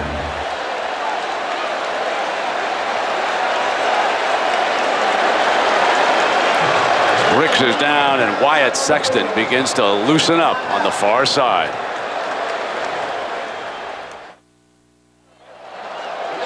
Ricks walked off, received attention from the medical staff on that side, was wearing a flak jacket. Look here's the receivers all bunched for Florida State, and here's Antrell Roll. Chris Ricks does not read it because there's too much traffic happening over there. He's unblocked as he comes, gets hung up in the air, and then Thomas cleans him up, and that's where they lost the wind or got bruised ribs on the play. He walked off under his own power, and you could tell that he had told him he wanted to go back in the game, but we shall see how physically able he is. Now Parrish set to return this punt from the 23-yard line from Miami. And he's down to 32. Jack Arute, what's going on down the sideline with Ricks? Well, Brent, he had the wind knocked out of him, not as much of his ribs as you thought, Gary, but he said that he had to catch his breath. He is going back in. The training staff has cleared him to play.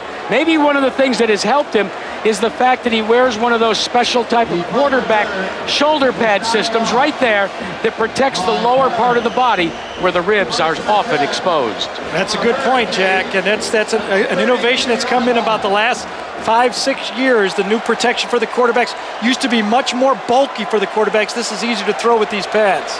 Moss is the tailback. That's the call on first down, and again, nothing doing against this front. Both offensive lines are having a ton of trouble with the two defensive fronts in this game. We have a defensive battle unfolding here with Florida State attempting to snap a 5-game losing streak at the hands of Miami, leading it by 10 points as a result of 2 first-half turnovers by the Hurricanes. Both were fumbles. It has not been an offensive show. Both defenses far ahead of the offenses so far in this game.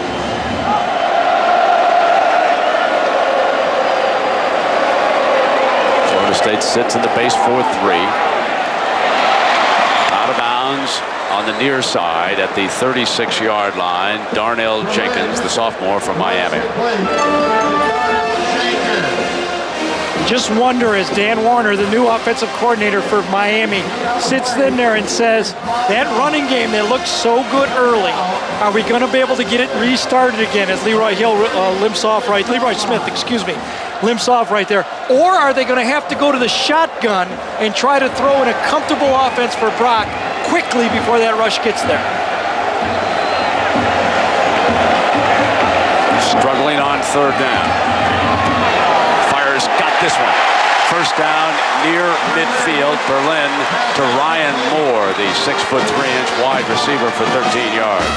This was so well timed. This ball was on the way, on the outside right there, going down just past the first down marker. Ball's on the way, thrown to the outside shoulder.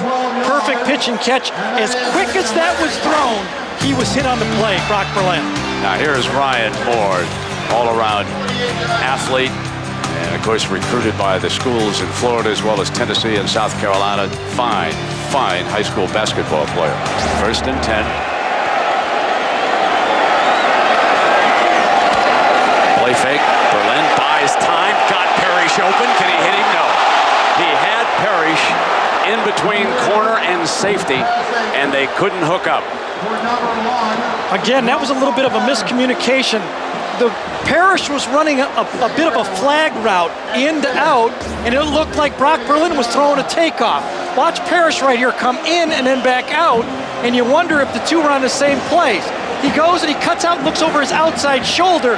I think on that play, Brock Berlin thought he was going to keep going down the field. Miscommunication, incomplete pass. They missed the injured Leroy Smith that time. Cromartie was the corner when Parrish turned inside out, and it did not take the coaches long to attack that corner. Berlin Works back to the middle, short of the first down. This is going to bring up another third down as he put it into the hands of Kevin Everett. And hasn't Everett been impressive here tonight? Yeah, best football player on the field tonight. Kind of hard to believe. You know, Kellen Winslow was so important to this football team, and Everett, they just, you know, I know there's a little drop-off. The guy's one of the best players that ever played college football, but Everett, you know, a lot of college teams would like to have him. You don't mind if I say best offensive football Okay, player? offensive football. That might be good. Third fair. down and 6. You can pick about any defensive guy, that's true.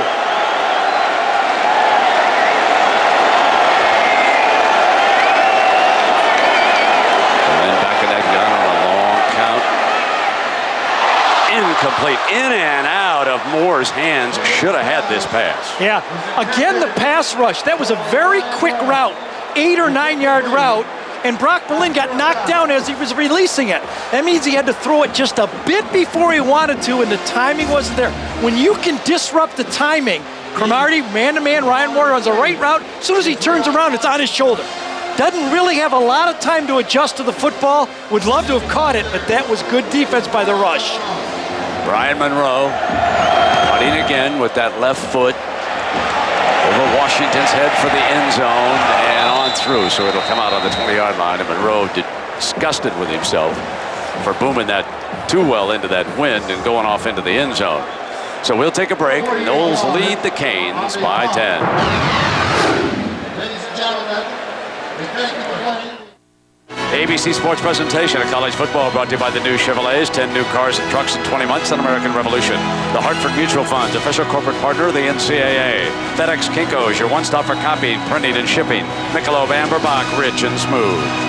And AOL for broadband, proud sponsor of First and 10. The hardest thing to come by tonight, First and 10. They are struggling. Only a total of 10, 8 of them by the Canes, none for Florida State since the first quarter. And now Ricks, and we will want to watch his physical condition. The shot he took, and right away they say, let's find out. They empty the backfield for him. Can the offensive line protect him? Short drop, high, incomplete. Second down and 10. I asked Jack Arute, and then Jack said no. Did he even throw one practice throw on the sideline? Gary, I watched, and what he did is he caught his breath, and he just sat on the last bench, and he just gathered his thoughts. I never saw him pick up a football until they got under center now. Pretty good message by Jeff Bowden to say, let's see if he can do it. He throws an easy slant pass. I thought he didn't have a lot of zip on it. Let's keep watching. Second and 10. Checks at the line. Run formation, and the Noles have not run the ball well here tonight. Neither Washington nor Booker have been able to do much. Good battle that time, but Atkins slams him down at the 26-yard line. Now, the two quarterbacks, and for one, a bit of redemption here tonight. Neither certainly has done much in this game. Ricks did throw a bad interception off the back foot, but it has been those two costly fumbles that have turned this game in Florida State's direction right now, and Ricks will come up with a third down. Remember now, Florida State searching for its first down since the opening quarter here at the Orange Bowl.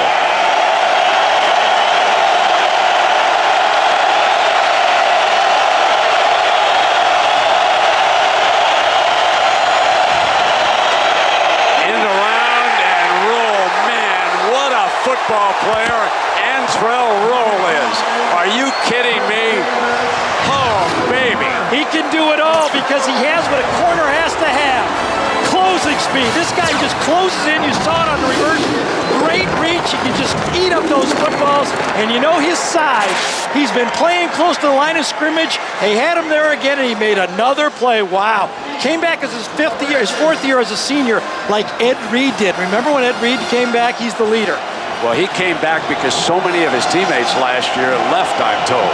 He is an outstanding youngster, and he wanted to contribute to Miami's chances to win a national championship.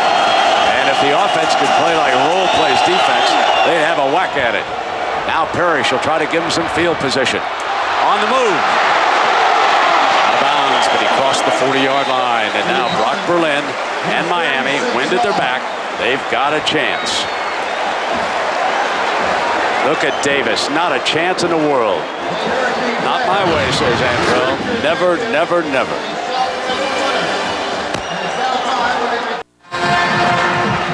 Welcome back to the Orange Bowl and the BCS Spotlight Game, presented by ADT, with Florida State shutting out Miami, but the Canes with another opportunity. They're in Florida State territory. They'll start from the 38-yard line. Brock Berlin, basic I formation behind him.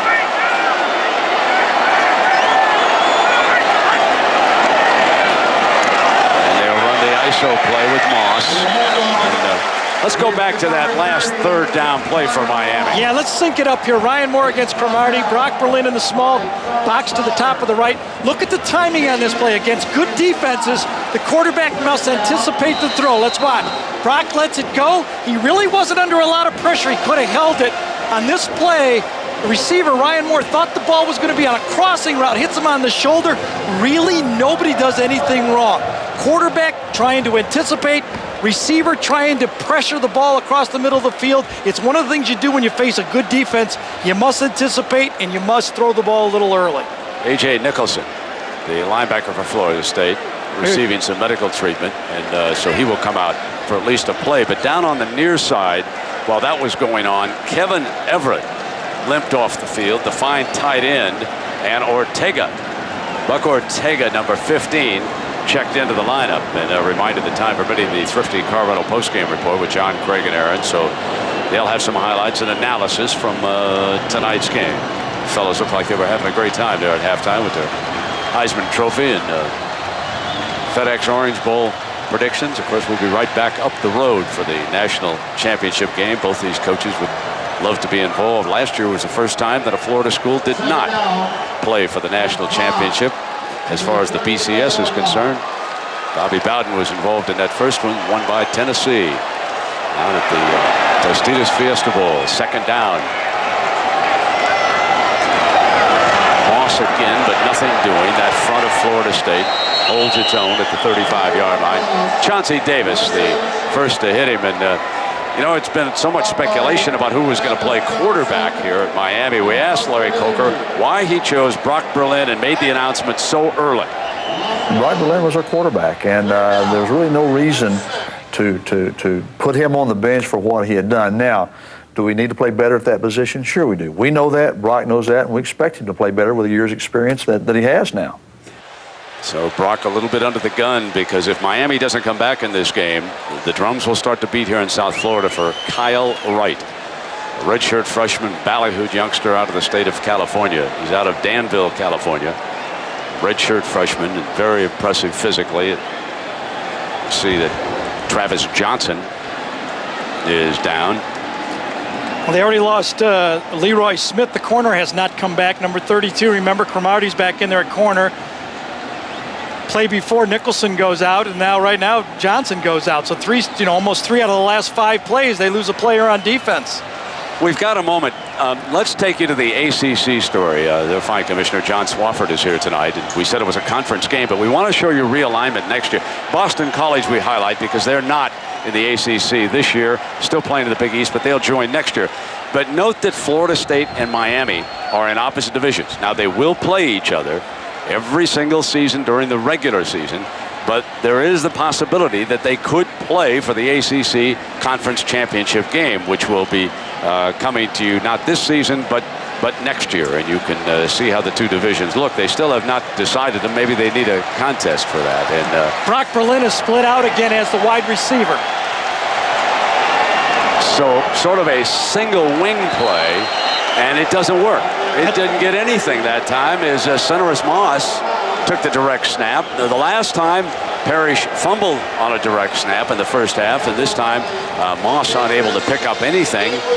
And now this is a 4th down. I am amazed that they're not kicking a field goal with Petty. I am amazed that they're not getting on the scoreboard. He easily made a 53-yarder, right, when they called the timeout? I just hate to second guess, but really? Well, I'll do it.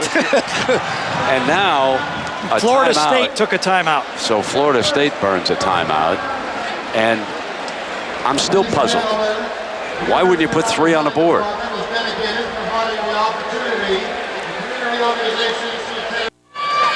I'm standing with the ADT National Championship Trophy that'll go at the FedEx Orange Bowl later this year or the start of next year. Now, these two teams account for a total of 6 of these trophies. 4 here in Coral Gables in Miami and 2 up at Florida State. But the 2 at Florida State, Brent, are missing these. They were stolen during an off-season situation where the trophy room was being rebuilt. So Florida State has ordered 2 new Waterford footballs. You know how much they cost? A total of $60,000. Let's go back. I'll throw it to you. Oh, hang on down there, $60,000. We're taking that out of your paycheck, Jack. Wow. It'll take you 2 years to pay for that. Do you suppose they're in some fraternity house as a prank? Yeah, probably. All right, here we go now. It's 4th down for Miami. They're being shut out by Florida State. 7:26 to go with the wind at their back. It would be a long field goal in defense of this play, but they've got to pick it up here. They need to get inside the 28. Incomplete, and the ball goes over to Florida State, and I can't believe it. That was a bad throw, too. Man-to-man coverage, you got a 6'5" tight end. You see Brock pointing to himself. You just have to make that play. Brock has more time to survive this thing because they're not going to yank him out of this football game. But when you have man-to-man, they're going to blitz off here. Here's the Big Ten coming across. This is the guy covering him. You have to make that play. Best player on the offense, as Brent liked to say, coming across man-to-man. He's got to step on him, throws it right into the ground. Ricks and the Noles take over. Here is a team with only 45 yards of total offense. Lorenzo Booker is now the running back. There are 4 wides for the Noles, who lead at 10-0 thanks to 2 turnovers, 1 fumble recovery, returned 61 yards for a touchdown by Cromartie. Ricks changes up at the line.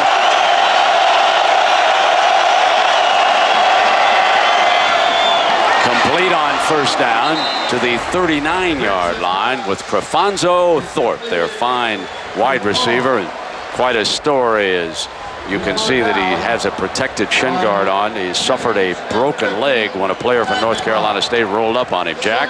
Yeah, Brent, and this I'm fairly familiar with, not the shin guard itself. The shin guard itself I'm familiar with. It's made out of carbon fiber. Use a lot of carbon fiber in IndyCar racing. And it was designed by the son of one of the NASA astronauts. All right, Jack, now it's 2nd down. 4 wide for Ricks.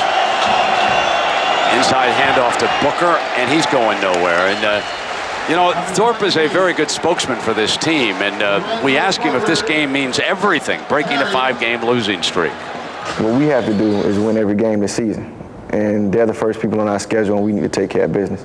So you've got bigger goals in mind than just beating Miami. This is bigger than Miami. We're trying to win a national championship. We're trying to go undefeated. And if they win this game, and they were a slight underdog here tonight, but if they win this game, I think they'll be favored in every game the rest of the way, unless something happens and there's a bunch of injuries. But when you look at their schedule, this could set up a run for the national championship. But first things first, 3rd down. Fire's got the 1st down, well-thrown football. Down to the 45-yard line that time. Chauncey Stovall, big senior from Gifford, Florida.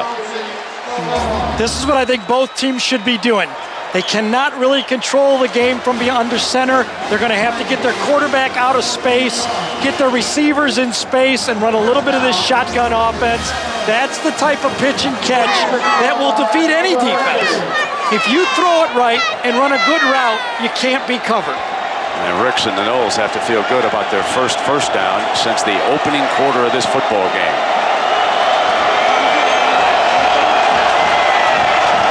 Ricks back in the gun. Coming, and obviously there was a whistle and flag thrown, and you could tell by the way Rick stopped on the play.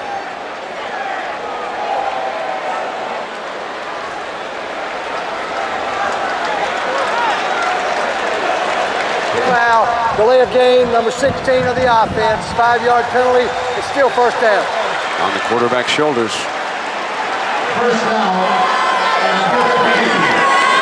That takes him back outside the 50-yard line and makes it 1st and 15. Not much motion. Florida State lines up 4 wide, but they sit there. is open, but he's going to go deep. Deflected away, out of bounds, covered by 3. The strong safety coming over on the play. The running back was open in the middle of this pattern if he had checked down to him. And at the end of the game, we'll select a Chevrolet player of the game from each team. Chevrolet will make a $1,000 contribution to each university's general scholarship fund. Another really silly play by Chris Ricks. Miami lines up with their safeties almost 15 yards off the ball. They stay back there, as you pointed out, 1st and 15. Why not pick up 6 or 7 yards? Did you watch Tom Brady do it? That's the way you do it. 2nd down and 15.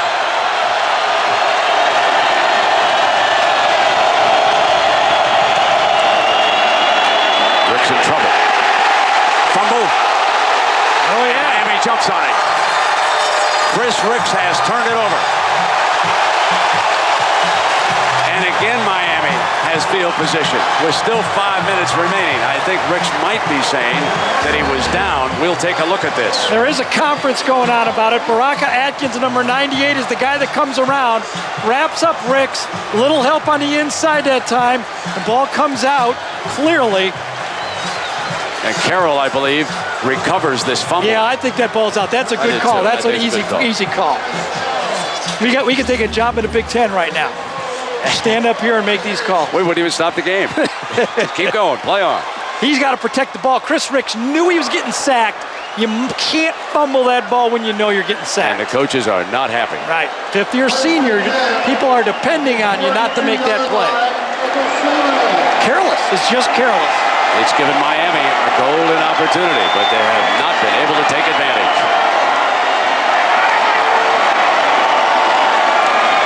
Ortega in motion. They'll flare to Gore, and nothing doing. In fact, he lost about 4 yards. Sam McGrew defended it, and those turnovers, Jackaroo. Well, Brent, that turnover, that ball strip that we saw is by design. The Miami Hurricanes defensive coordinator, Randy Shannon, puts his entire defense through specific ball stripping drills.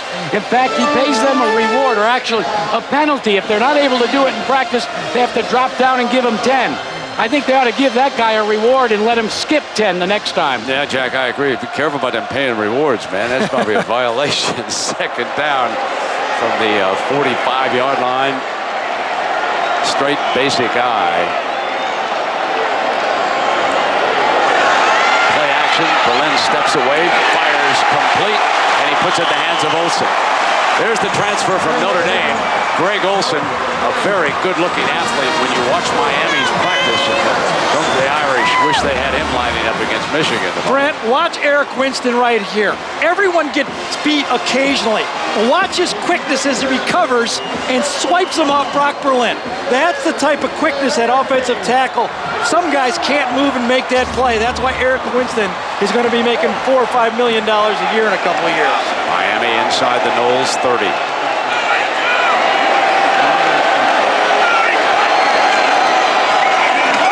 Here comes Gore trying to get the corner. And he is at the 26-yard line, tackled by Antonio Cromartie, the sophomore from Tallahassee.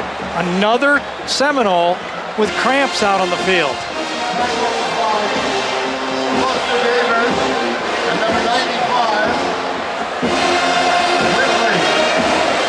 You can see Jones trying to shake it off. Yep. The defensive coaches continuing to substitute liberal here. 2nd down and long. For Andrews' defense, a big defensive play here. If they can keep him in 3rd and long. Brock Berlin's converted only 4 of 14 third downs.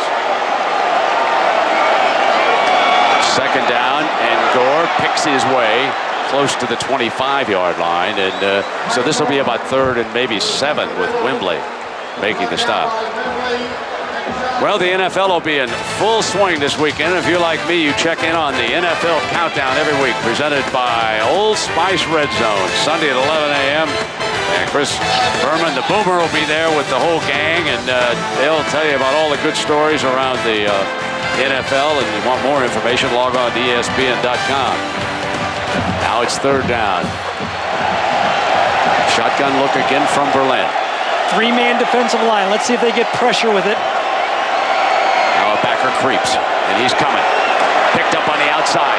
Fires incomplete. Now that one should have been caught. You can't throw it any better than that. Ryan Moore, a go-to count-on guy, has to make that catch. I gave him the benefit of the doubt on the first one, okay? He should have had both of them. But this one, the ball's thrown 40 yards in the air. Anybody, the tuba guy could see that one. So now Petty will attempt a field goal, 42 yards, in an effort to put Miami on the board. Matt Carter is the holder. He'll put it down.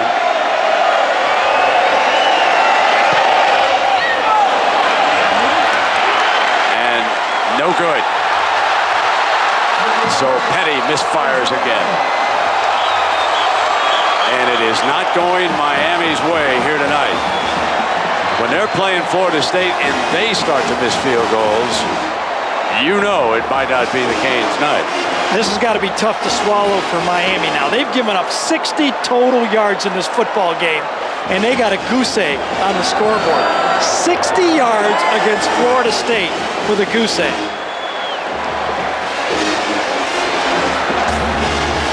Take a look at Mickey Andrews and the defensive coaches on that sideline. Yeah, they're going, they owe us 6 of those.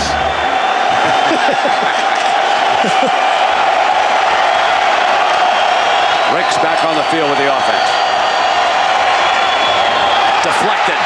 Almost intercepted. Another bad throw. Stovall, the intended receiver. Atkins deflects it. Well, the defensive lineman knocked this one down. Atkins is the guy that got the sack on the fumble, and now he backs off and knocks this pass down. Ricks is saying, get that guy's hands down.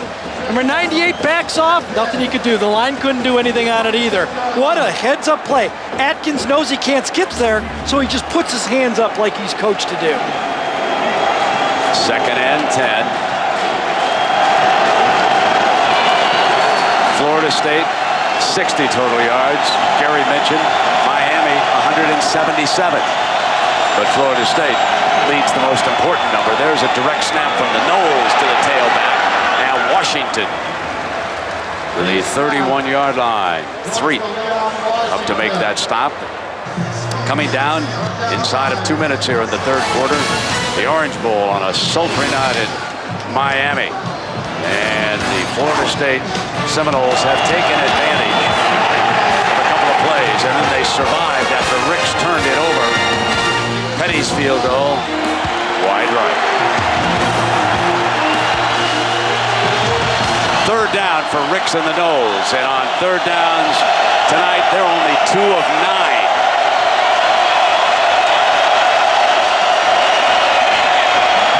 Well, 1st down, a beautiful throw to Thorpe. Now that's how you get 1st downs. When you do it right, you're going to get 1st downs. Remember before they ran that slant in the first half, and it was on the back shoulder of Thorpe, he had to stop and he didn't get it? This is thrown properly. When your receiver's coming to the middle of the field, he expects it on his front shoulder. Like Montana, like Elway, like the guys that complete those passes. That's what you do when you want to get 1st downs. That's good execution by Chris Ricks. Miami continues to line Antrell Roll up as the slot defensive back. Ricks under pressure, throws sideline, out of bounds over there on that far side. Stovall was the intended receiver that time, and it will be 2nd down and 10. Yeah, that you can tell Roll is so valuable because they bring in Marcus Maxey, number 24, in their nickel and dime package and move Roll onto the slot where he's a threat to blitz every play, and he comes and he knows how to do it, and he's tough to block. It was low scoring in the FedEx Orange Bowl, and it is low scoring here tonight. These teams playing for the 3rd time in 11 months. 2nd down and 10. Fires too high, but pulled down at the 45-yard line by Lorne Sam, PK's brother, making his first catch of the night, and it's 17 yards. I think that's the first bust that Miami has had in the coverage all night. They did not align correctly, and they just turned the slot completely free this time. You see it, no safety comes over. It's an easy pitch and catch on the play, and that's the first time Miami all night has blitzed and not covered up the guy who comes from the slot. And now it is the Noles who can run the timeout here in the third quarter. Lunford, who started at that guard spot tonight for Coach Bowden, shaken up on the play. He'll have to come out for a play. Both offensive lines have had their hands full in this game. And remember, Lunford's playing for Bobby Meeks, the center, the left guard that was supposed to start the football game. So let's see if Meeks comes in. He's not healthy. Has to come off, remember, for one play. Then he can come back in the game. But the point I was going to make, and we go back to a curious decision to start this game. Florida State won the coin toss, and they deferred. Miami received into the wind. And Florida State was able to kick a long field goal in the first quarter to go ahead by 3 points. And now, as we come down toward the fourth quarter, it will be Florida State, which will have the wind at their sails in the fourth quarter. So again, a strange way to start this game. And there is the young man who put them ahead. And the last 13 times these two teams have played, the team that scores first has won the game. Neither team has ever won 6 games in a row. Right now, Miami is sitting on a 5-game winning streak, but they're trailing it 10-0 here. I was going to say, I was wondering what was the holdup right here, but there had to be somebody injured on the play because everybody just standing around. It was the umpire. So are they taking him out of the game, or is he just catching his breath? George Burton, whom we met down below, there's the head linesman, of course. Jack Childress will certainly use somebody. So he is out on that far sideline over there. He's been out for a couple of plays, we are now told. And obviously, they'll just move this crew around. You've got to operate. You've got to have somebody in the umpire's position. I think they take the back judge and move him up there. 1st and 10.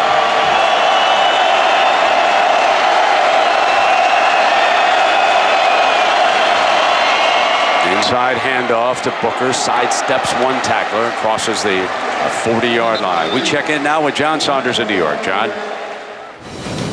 With the Taco Bell update, Oregon State, they almost had a victory over the defending champs to start the season, facing Boise State. Derek Anderson goes 49 yards to Mike Haas, and Oregon State has grabbed a 7-0 lead. There is the injured umpire, George Burton, and we are told that Tommy Pace has moved up. And we'll come back to Miami after this message and word from our ABC station.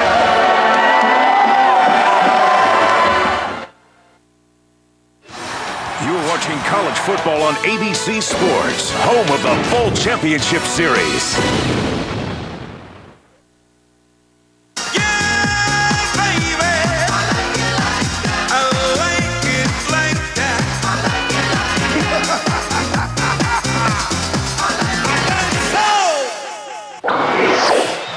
Florida State with a 2nd and 4 as we start the final 15 minutes of regulation. The Noles lead it by 10. Chris Ricks with Booker off to his right-hand side and 4 wides against this Miami defense.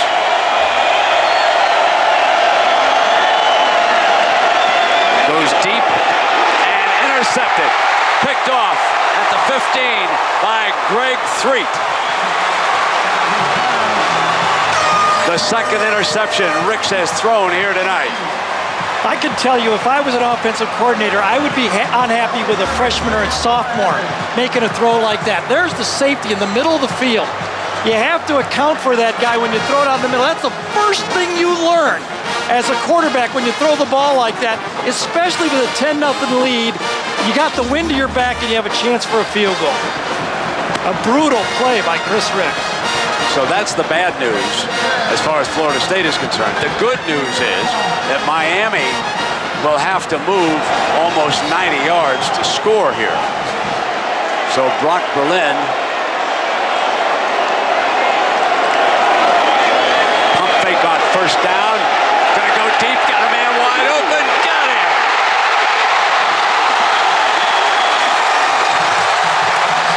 Sonoras Moss.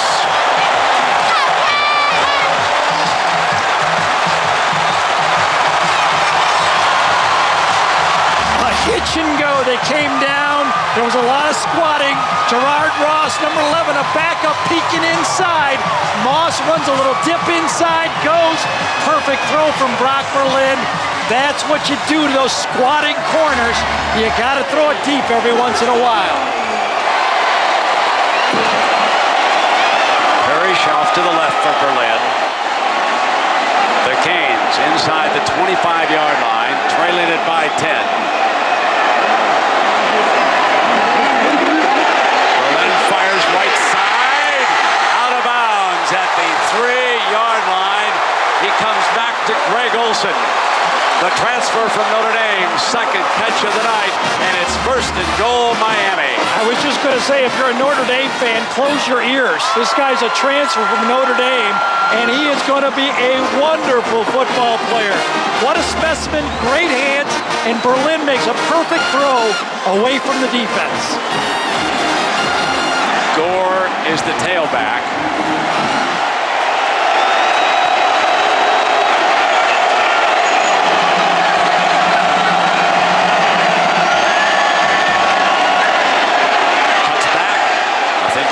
Second and goal for Miami. So Miami with its best scoring chance of the night, and you would think they've got to cash in on this opportunity. Oh, absolutely. They need 7 here. You know, if it's 4th and long, you got to get the field goal, but with the feeling that you have after the turnover, the interception, a Sean Taylor-like interception. We were talking about it in the break. Brent was saying they need a Sean Taylor interception, and they get one, but now they got to stick it in the end zone. I look for this to be a pass play action pass play to the 2 tight ends.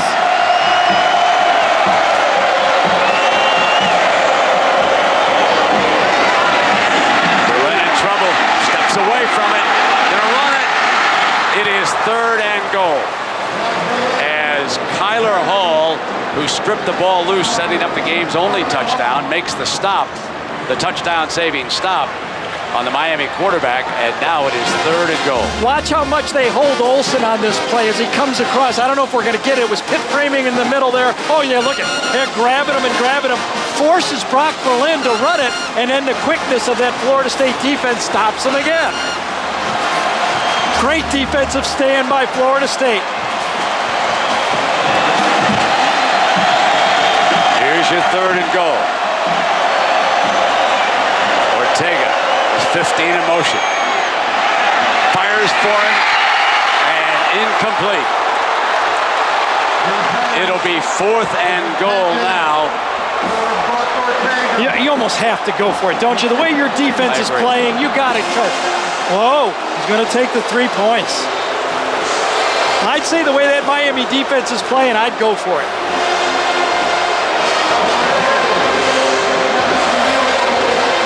Larry Coker wants on the board. Thinks he's going to get another chance with this much time left. Just to cut it down to 7 if he can. Petty. And Miami is on the board. It's a big stand by Florida State. Instead of going for it on 4th and 2, Miami elects to tighten the noose just a little bit. Put points on the board. Now down by only 7. Well, our Nissan Drive summary features Miami quarterback Brock Berlin, who came off a bad 3rd down pass into the ground, and then he hit Moss with the long play, the bulk of the 86 yards. They did bog down inside the 5. Olsen gave him a 1st and goal. They settle for the field goal, and it's 10-3 with 12:39 remaining. The question now is whether or not Ricks is going to make another big mistake. 2 interceptions and a fumble here tonight. Kickoff fielded by Willie Reed. And Reed is to the 20-yard line. And before we catch up with the Noles offense, let's check in with John Saunders in New York. Brent, we showed you Oregon State's Derek Anderson going 49 yards to Mike Haas. Well, this time it's just 9 yards as he chased out to his right. Haas does the work to get it across the goal line. And Oregon State, a very good team, 14-0 their lead.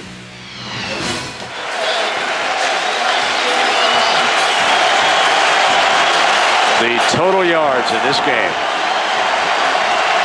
And Ricks, who has turned it over 3 times, needs to settle down as far as Seminole fans are concerned. Drops it off to Booker. Booker in space to the 29-yard line and right at that first down marker. And again, I want to remind you that we've got a triple header on ABC, your home for college football, right up to the BCS championship here in Miami. You'll get to start out at noon at 3:30. Marshall, Ohio State might be fun to watch that one if you're up in the Midwest, Big Ten country. Then tomorrow night, Gary and I are going to go up to Clemson, see the Georgia Tech game. Looking forward to that. And, we'll even invite old Jack Arute to come with us. Second down.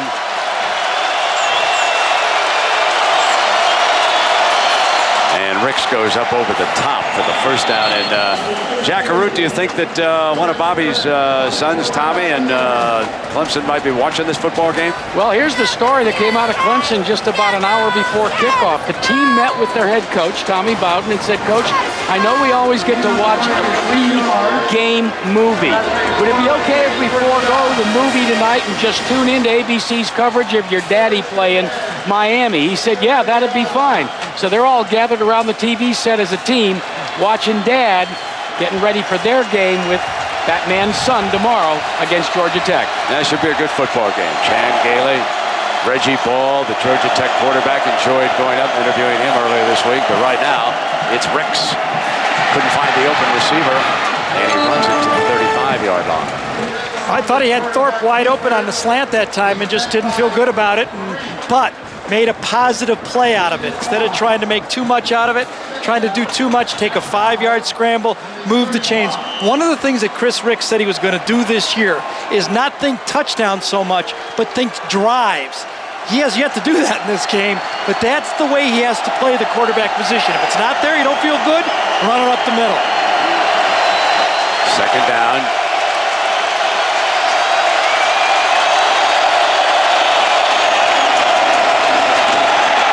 Ricks under pressure, incomplete. And Chauncey Stovall really was not open. Ball out of bounds as we bring it up. Well, you know what Bobby Bowden probably said to Ricks over there before he came out with this. Dadgummit, young man, one more turnover and go to that other sideline. You know? He said, I spent the whole offseason on the banquet circuit protecting you. Let's keep going. This Miami team has a lot of pride, losing 4 first-round draft choices, yet still show little drop-off.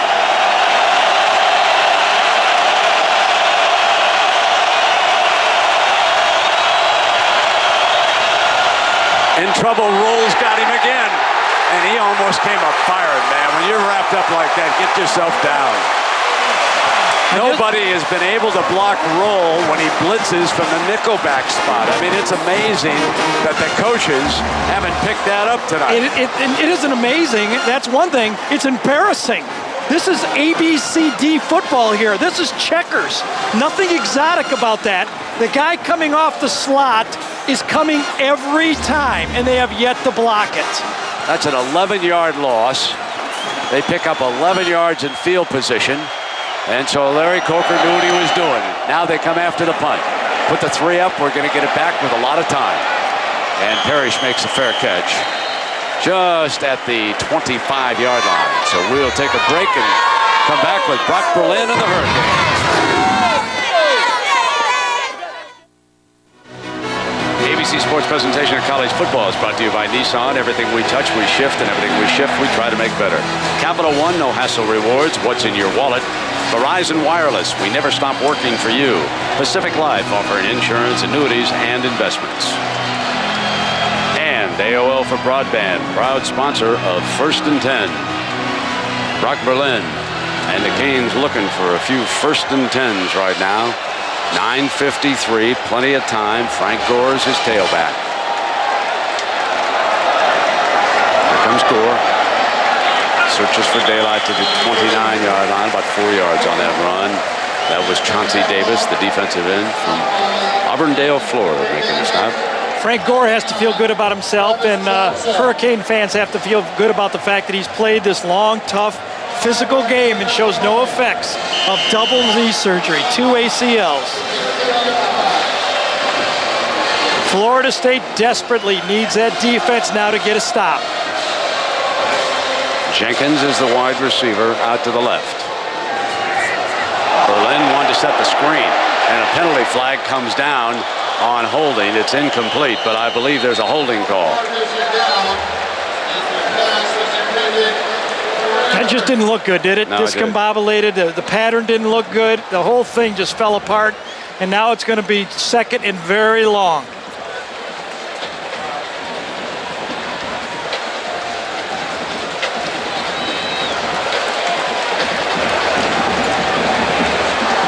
Yeah, you almost have to take this penalty, don't you? You can't make it 3rd and 5. Oh, I think you have to take Absolutely. Holding number 74 of the offense. That's a 10-yard penalty. Previous spot. Repeat, second down. Quad Hill off the Miami sideline. Checks in for Coach Coker. The All-American candidate, Eric Winston, gets the holding penalty on that play. And it just didn't look right. Just from the start, people were bumping into each other and just never had a chance. Here's where Brock is most comfortable from the shotgun. 2nd and 16.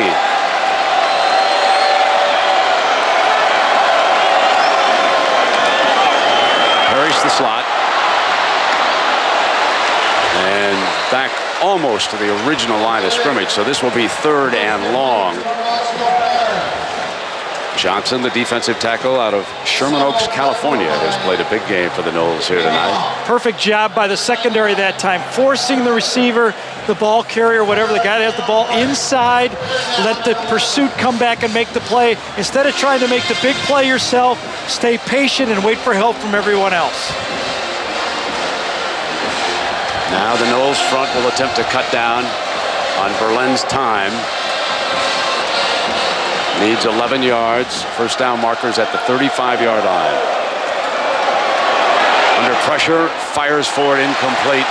And the defense of Florida State forces Miami to punt. Pressure from Buster Davis, the linebacker from Daytona Beach. I'll tell you, Mickey Andrews rolled the dice that time. Brought 5 people to pressure, played a real loose zone, and Buster Davis, the linebacker, rushed on the play and forced Berlin to throw the ball early. I'll tell you, Ryan Moore's having a struggling game. He tripped coming out of his route right there, and he's had a couple of drops, or 1.5. Brian Monroe standing just inside the 10, hits it at the 14-yard line. Reed waiting to return it. Gambles and beats the gunner.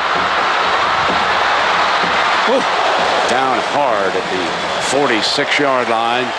8 minutes left in regulation. Florida State 10, Miami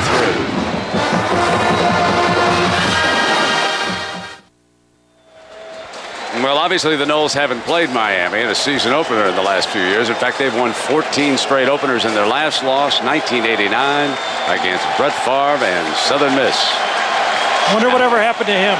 And Monday Night Football, Green Bay and Carolina. Here is Washington. Crosses midfield in our Pacific Life game summary. The problems of Ricks, Gary. It's been a little of everything for Chris Ricks. You know, it's either a fumble, not taking care of the ball on first down right there, an ill-advised pass down the middle to a safety, or a sack from the corner. Antrell Roll, there he gets it again. It's been everything for this quarterback tonight except for yards. And remember, this is an experienced offense. 9 returning starters. Now, a couple of injuries, I know, but a very experienced offense returning for Florida State. Second down for Ricks and the Noles. 7:25 in regulation. Washington again. Tough runner. That's a tough 2 or 3 yards against this Miami defense. Merriweather was there defensively. And, you know, we've talked about Ricks, and so we asked Coach Bobby Bowden about Ricks being 0 for 4 against Miami. Chris Ricks cannot beat Miami. It'll take the Florida State football team to beat Miami. He go out there and throw 7 touchdown passes, and defense give up 8, and you get beat, you know? So I'm not depending on him to beat Miami. depending on him not to make another big mistake. I think that slot will rush again. Here's one of them. Here's the other. Will they come?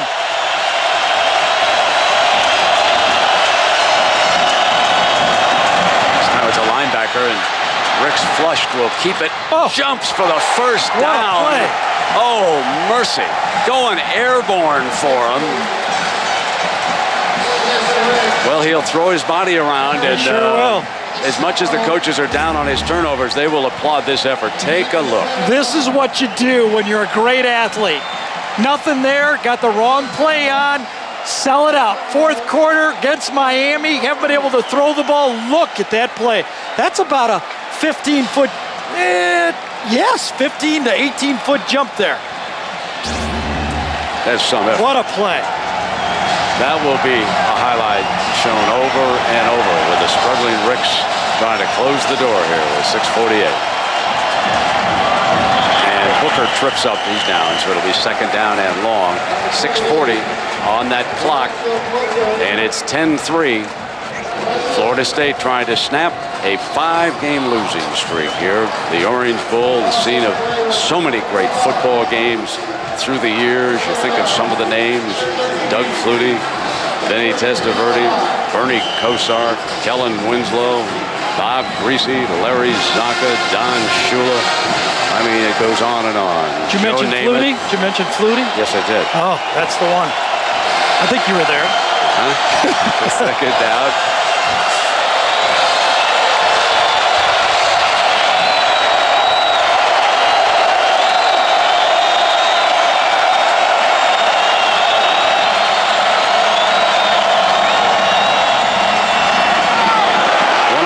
Rolled, and that time he goes over the corner.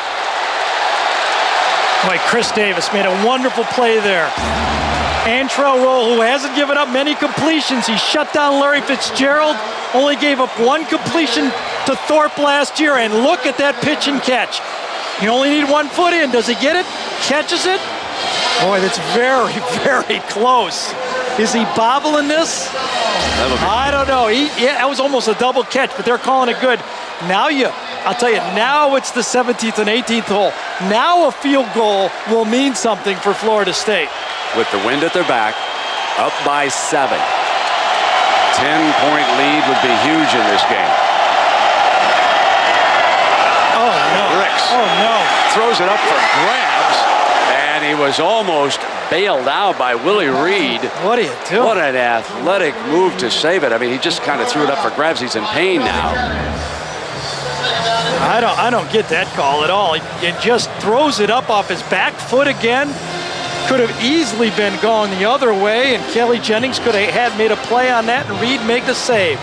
You watch this run. I'll say this ball is going between the tackles. Second down and 10.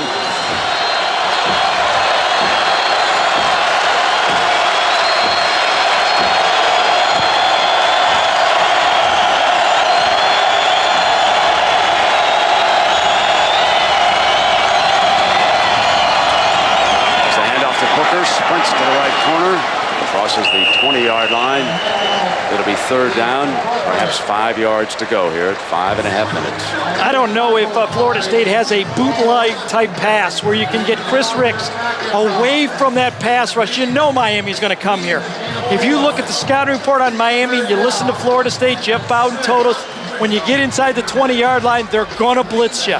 If you could get Chris Ricks around the corner, a safe pass run option, you can see what he does when he wants to run the ball, and then if it isn't there, you have an opportunity to kick the field goal and made it a 10-point lead.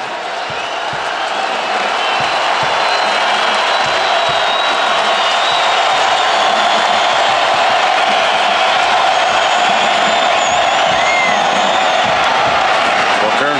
That is very conservative. Short of the first down. Leon Williams with the stop. And now here comes the young man. Missed a couple in those 2 games last year. One, of course, very decisive. This is the one. He makes this one. He's going to feel good, real good about his contribution tonight. You put him on the scoreboard. Salvia Beitia, the senior kicker from Tampa, the captain of the special teams, and What an opportunity here. We talked yesterday, and I said all you can ask for in sports is just another chance. 35 yards. Blocked. Blocked. That was Devin Hester who blocked it. And of all the misfirings by Florida State kickers through the years, that's the first one that was blocked. When you think of wide right and wide left, they were clean kicks that simply missed. That one for Bobby Bowden was blocked, but it's heartache with the field goal unit on the field one more time. Everything looked good. The snap was slightly high, but doesn't look like it was off or anything. The kick didn't look low, but Hester, the speed guy coming around the corner, lays out, and it looked like he got his right hand out. He's right around the corner. Look at that.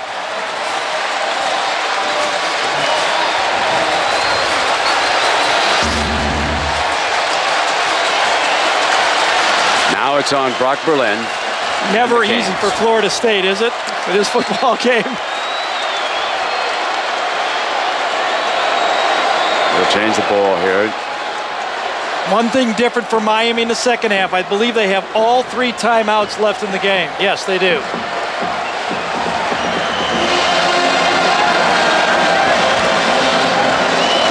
Let's see if Florida State stays as aggressive in the secondary as they have been, or do they back up and let Miami chip and dunk it all the way down the field?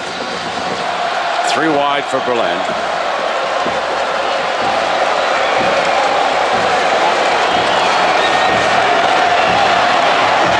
Complete.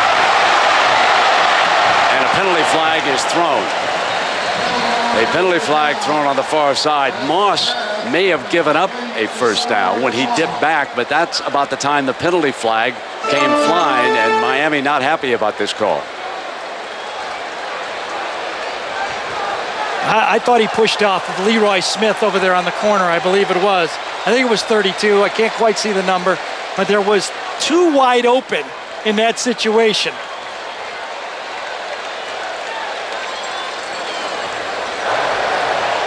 Pass interference, number 1 of the offense, half the distance to the goal. It's still first down. So Roscoe Parrish makes another big mistake, and you can watch him push off clearly on this play. Yeah. Actually, he wasn't even in the play. Had he not done that, ball still would have been completed. Florida State's corners were playing way off and giving them the short play. Gives you an idea. The field goal doesn't mean a thing. They've got to have a touchdown. It's 10-3.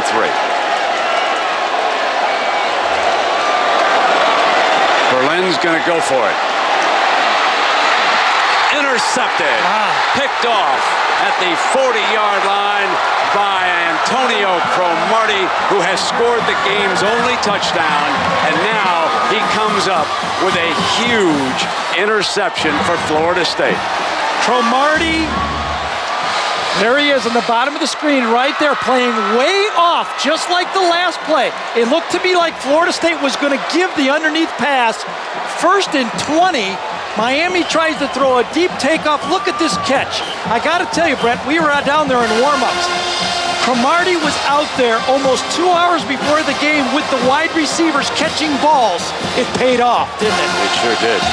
He looked like a wide receiver, Absolutely. Gary, just as you were saying that, when he made that over-the-shoulder catch. And that is not easy. And he was catching, he must have caught 25 of those before the game. You got to give it to Cromartie because he was going to have knee surgery. He decided not to have it. He's going to have it after the year. Now the Noles are 3:42 away.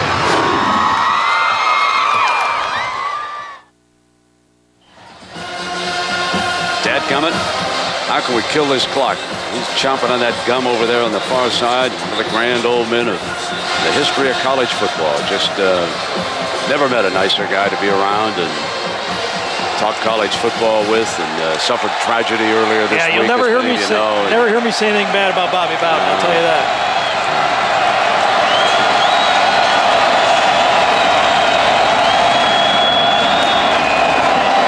Pounding into the line now with the workhorse Washington. Now Now, I want to take you to Cromartie, who certainly has been the player of the game. He has made just 2 huge impact plays. In the first half, when the ball stripped from Parrish, he dashes 61 yards for the game's only touchdown. And then with Miami trying to get even, he comes back and makes an over-the-shoulder interception. At Lincoln High School in Tallahassee, he played both wide receiver and defensive back. And we were told by the Miami coaching staff, they tried to recruit him. But a lot of those Lincoln youngsters wind up staying right there in Tallahassee, playing for Coach Bowden and the Seminoles. A great football program up there. Second down. And here's Washington, pounding for the first down, moving the chains. That'll force Miami now to start burning timeouts in this football game. That was a huge first down. It's been tough to come by for Florida State, but when they needed to run the ball, they did on back-to-back plays. They got a first down. You wonder if that Miami defense is a little down on their offense right now, because all game they've just completely stopped Florida State, and all of a sudden 2 plays, first down. Given a 10-3 score, if it stays that way, and you don't know, there's still 2:48 to go, but if it stays that way, there'll be a quarterback controversy in South Florida before the week's over. Hey. Pending what happens with the Dolphins in their Saturday game against the Titans. You know when you finally made it as a quarterback, when you can have a stinker game like this, and there isn't a quarterback controversy. Please start the clock on the prescribed signal. And I want to follow up on that, because I really don't blame Brock Berlin. There were a couple of passes that I thought should have been caught. I agree with you. By his main wide man here tonight. The offensive line had trouble getting creases for the running game against that defensive front. Everett was shaken up and injured. I certainly don't put this squarely on the shoulders of the quarterback. I think he's outplayed Chris Ricks tonight. Yep. But the most important advantage belongs to Ricks and the Knowles. 10-3 now. Right. Man, is he a worker? Time permitting, of course, we'll have the Thrifty Car Rental post-game report, so you can stay tuned if we have time following this game. 2:35. Interesting call here by Larry Coker, not taking timeouts. On offense in college football, the clock stops after every first down. There's plenty of time if you get stops. When you have 1 minute and 10 with no timeouts, you can drive the length of the field. I think if they get a stop here, they're going to use a timeout.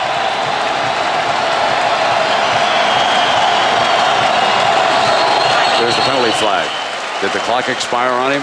I think there was movement up front.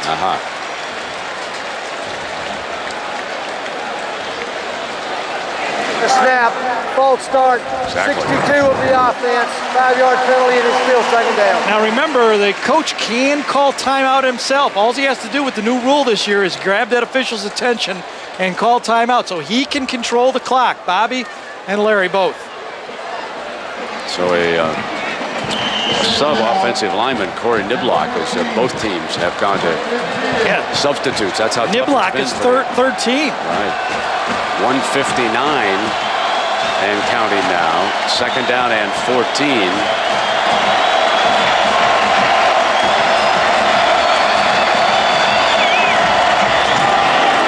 Washington bounced off the first would-be tackler and struggling toward the original line of scrimmage, and it'll be third down with the clock still running. Got to take a timeout. They did. That was a good strategy.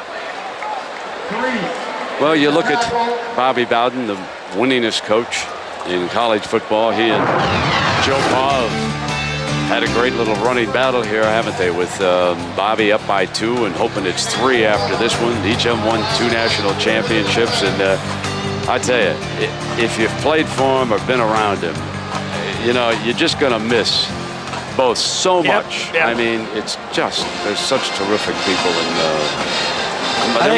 they run so much deeper than just football coaches. And they're both very competitive. Someone told me, I heard this from, I don't know, I can't really vouch for it, but Joe said, a couple more hurricanes, I can catch this guy. Oh boy, speaking of that, I really hope that the good folks are spared here in this state. I hope it goes out to the Gulf and just implodes, and Ivan the Terrible doesn't come ashore. A lot of the people up in the Palm Beach County area and up around Boca, I understand, still struggling to get their power restored. I know those crews have been working around the clock. Let's hope that there's no more storms. Too many down here. For Bobby Bowden, of course, who suffered that family tragedy as an indirect result of Hurricane Francis, losing a former son-in-law and a grandson who was named for him. I cannot begin to tell you how strong this man is in the face of having gone to the funerals yesterday. And you can see quarterback Ricks is wearing the wristband to have the names of the two that he's wearing to honor them here tonight. And I'm sure that Ricks, who's so fond of Coach Bowden and all the players on this team, they want nothing more than to present Bobby with a victory here tonight. And they've still got a minute 37 against a tough group from Miami. They got to run the ball here, don't they? He's going to put it up. Oh. Hit incomplete. Boy, I tell you. That was dangerous. If that had gotten knocked from behind, wow, that was Glenn Sharp, the junior corner from Miami, coming around. And Berlin and the Canes are going to get it again. Yeah, I just don't understand this. I mean, this is an opportunity to force Miami. It's 3rd and long. You haven't really moved the ball all game. Well, you see it just barely got the ball loose, and you force Miami to use another timeout. They're coming all out against this punter. Well, because a 5-yard penalty is not going to give the Seminoles a first down in this situation. Nope, exactly. And they're coming all out here. The punter has to know that. It's just a pooch punt over the end right now. He's just got to get it off. Yep. And he does. He's punted well tonight. The wind takes it to the end zone, and so 80 yards away. And that's the time remaining, 1:22, and 2 timeouts. As Gary has said, not only timeouts, but you get a first down in the college game. It stops the clock. They must have the touchdown, of course. They're down 10-3. You know, not really the second guess. It is kind of our job. We both kind of reacted when Larry was down there that he should have gone for the 7. The reason is how often you get down there against this team, and now you would only need a field goal to tie the football game, assuming you made the touchdown. You might not have made the touchdown, I understand, but, you know, when you're down there. So it's been a while. Florida State has been plagued with these cramps. This is 5th, 6th guy that's had the cramps tonight. I think you'll see exclusively shotgun for Brock. Remember, he had that tremendous come-from-behind victory against Florida. He started his career at Florida as a shotgun quarterback. His high school lineage was out of shotgun, so he's very comfortable in it. You don't have to be greedy. Just matriculate that ball down the field with some short passes, like Hank Stram would say. The middle's open, Jack.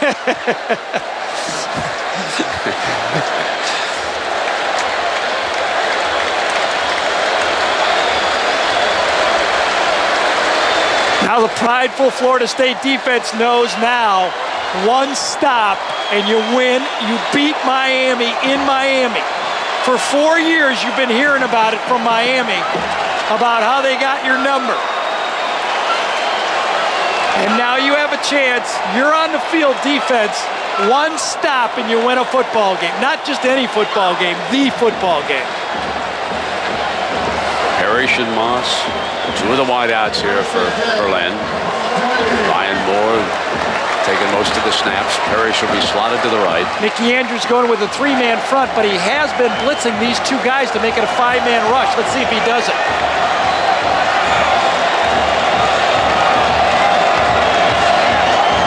He brings 5. Stepping up, throwing deep, and well defended again by Cromartie.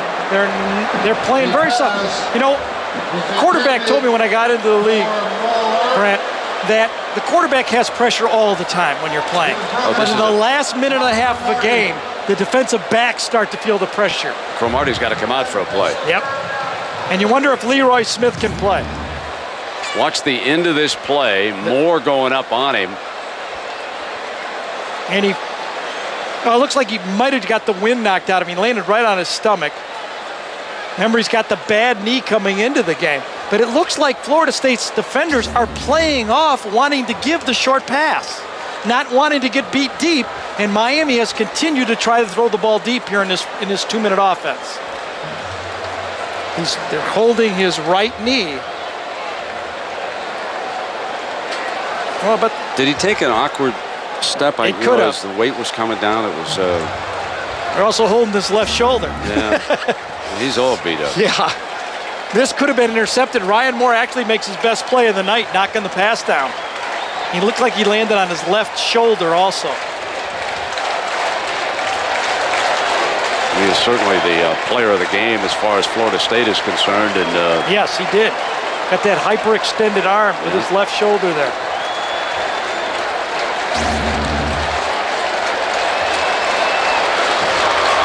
Young man's played a whale of a football game. Boy, they need him on the field. He's got to limp that off and get out there.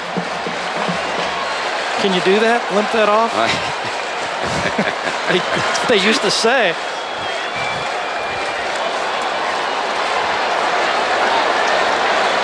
Let's see now how Brock and the Canes go after that now weakened defensive secondary. Remember at the top of the broadcast, we said that the Noles could go 4 and deeper. And Smith, who was shaken up himself, back on the field now, number 32.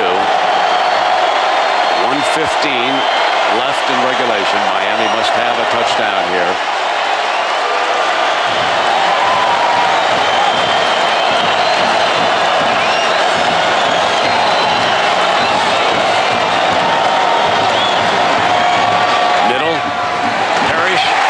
First down, clock will stop at the 44-yard line. Still plenty of time. It looks like there's a flag down there back by the quarterback. It must be against Florida State. Well, they're staying right up here where the reception was, so. We have a personal foul. Oh, wow. Contact against the quarterback, number 55. Blow to the helmet. We'll add 15 yards to the end of the run. Oh, critical error. Eric Moore will watch Brock Berlin, the defensive end, coming from behind, no question. Got him up high. Silly play. No question. Very clean play tonight, game tonight. Very clean played game tonight. But now, with 2 timeouts and 1:08 to go, this is going to be an eternity for Bobby Bowden.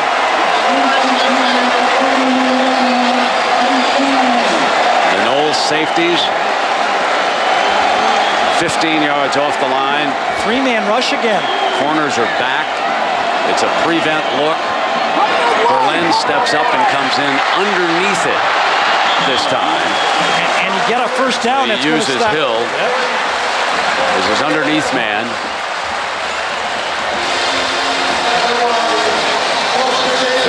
Seconds remaining in regulation. Look how much more comfortable Brock Berlin is in the shotgun than he is under center. He just feels the game better back there. Going to get a measurement here.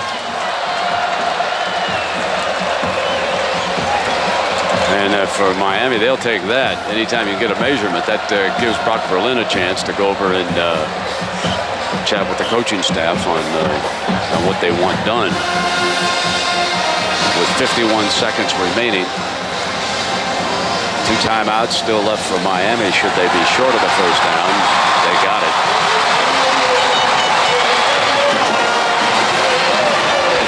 Still a 3-man rush. If they do bring more than 3, it'll be from the linebacker spot, and it takes a little longer to get there from that spot because they're off the ball. Frank Gore in the game as the running back. 3 wides, Everett's the tight end. Now look at this guy blitzing Buster Davis to the quarterback back here is 10 yards away. Even if he isn't blocked, Brock should get rid of the ball. Middle, Everett couldn't hang on as pressure was coming from Kyler Hall, the hard-hitting, strong safety. And there is a Miami, I believe, is it Everett again who's down? Yes. Going right up the seam. You see a 5-man rush. You'll see the linebackers come right here. Guy off the corner of the other slot. Safety going away. This is a good throw. Just over the linebacker's head. Come on, big tight end, get it for me. Actually, Everett only puts one hand up and tried to make that play. Remember Kellen Winslow against West Virginia? He went up and grabbed it with both hands to make that big play. That's when you depend on the big guy to take that body. You're 6'4", turn around and catch it. get hit anyway, right?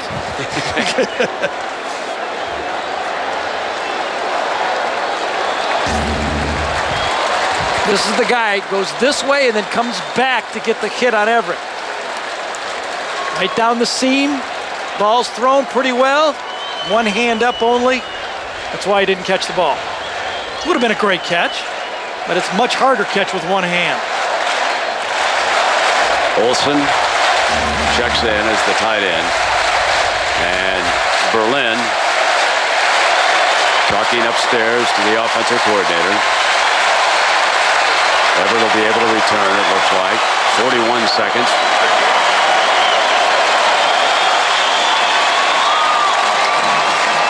Nobody leaving, huh? No. This is a good ending. Well, why not? It's Florida State and Miami. Got Olsen in at tight end now.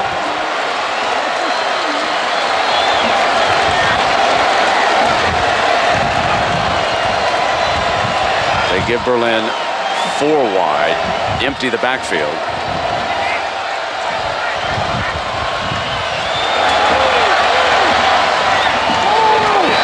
Underneath again. Picks up blockers and goes for daylight. Touchdown, Miami. Centerus Moss on a well-designed play. And underneath route picked up plenty of blocking help and has put Miami within 1. It was the jailbreak screen. What a great call.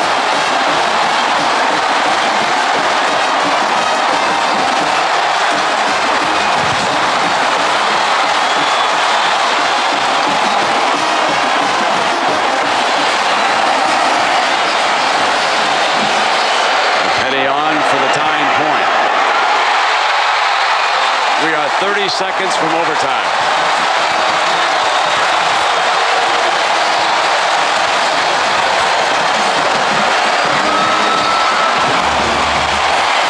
Here he is right here. Here's Moss. You can see the 3-man. You're watching college football on ABC Sports Championship Television.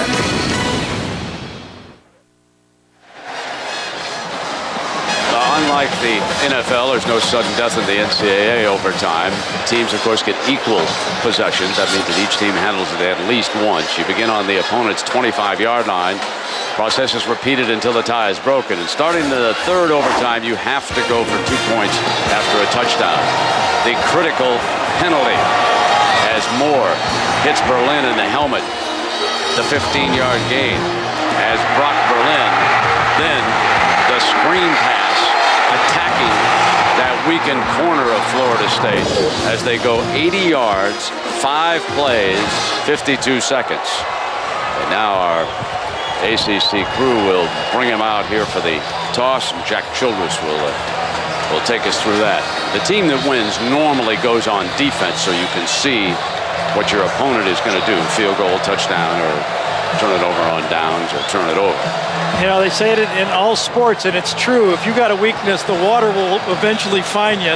Baseball, they hit it at the weakest fielder, and in football, they do the same thing. Going to overtime. I want to briefly cover overtime. We're going to have 1 point. Overtime procedure.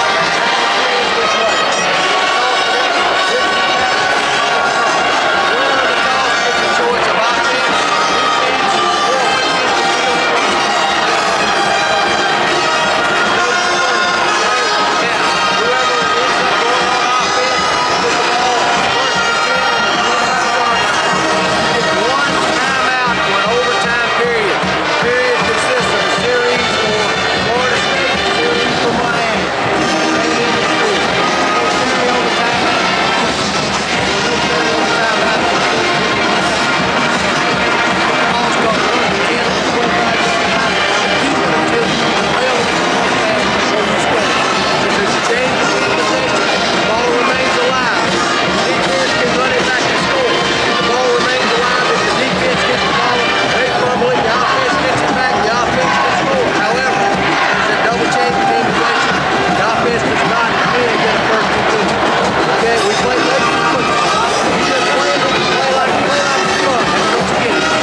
They're playing into the fans of Miami, exactly. the quiet end over here. I know you get the win, but that closed in could be tough on you sometimes down there. So overtime is about to begin. The first ever between these two schools.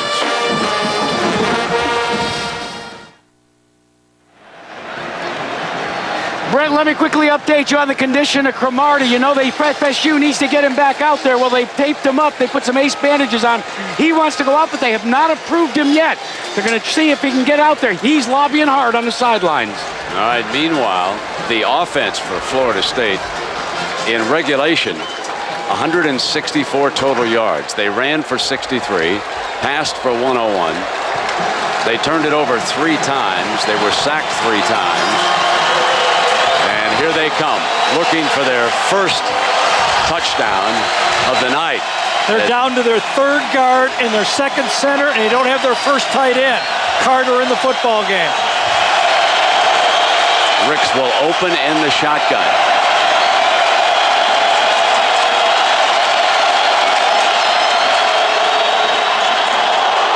Incomplete.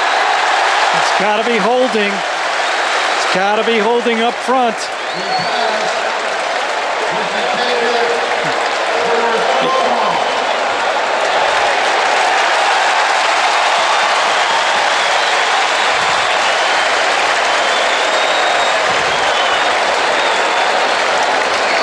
I'll tell you the decision that looks brilliant right now. He's going for the field goal. Coker going for that field goal inside the 5-yard line and left them on a 7, which they were able to close out in that last-minute drive led by Brock Berlin. As far as the coaching decision of the night, and a tough one it was on 4th down. Number 72 of the offense, 10 yards from the previous spot. Big first down. I think it's Lunford. Right there, Lunford can't move very well. You see number 72, Ronnie Lunford, in the game because Bobby Meeks, the starter, is out. And he grabbed on a stunt from Miami and got a big penalty.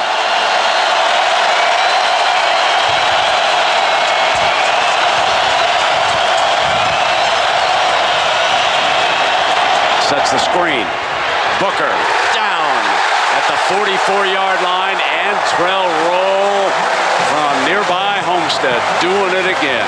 This is going to be a disaster for Florida State if they don't put 3 points on the board. Another 8-yard loss. Try to go to the screen pass. Very difficult against this speed for Miami to do this. And how about Antrell Roll? Splits 2 offensive players and makes the play there. An 8-yard loss. Lunford still struggling. They're just running out of big bodies over there. Absolutely.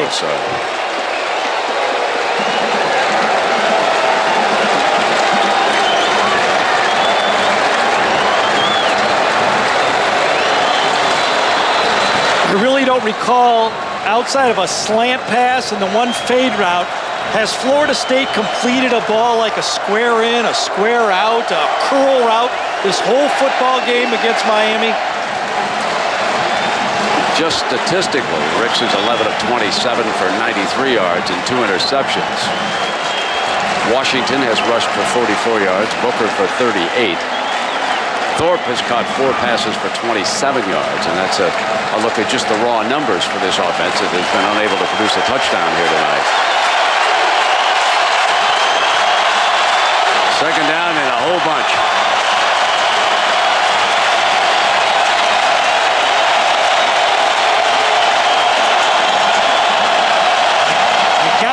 Field goal now for Florida State. You must move the chains, move the ball a little bit. There's a man wide open.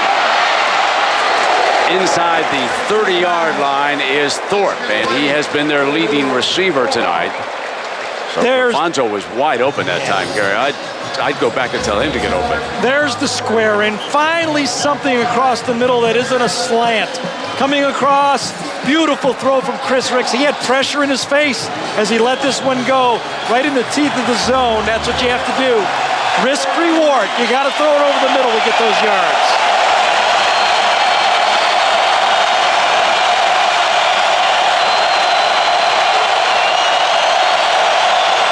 Bobbles a the snap. Oh, no. Loose.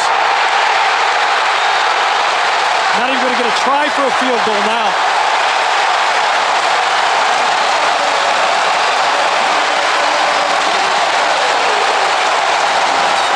Thomas Carroll recovered the Ricks fumble. And now all Miami needs is a field goal to win this game. Hit him on his left hip, wasn't very accurate. What defense do you think Miami played on against those slot that time, Brent? You think those two slot guys were coming? They were. That wasn't that bad of a snap. Caught him on his left hip, but should have been at least not a turnover on the play. Now Brock Berlin in Miami, a field goal away from an overtime win over Florida State. They'll start at the 25.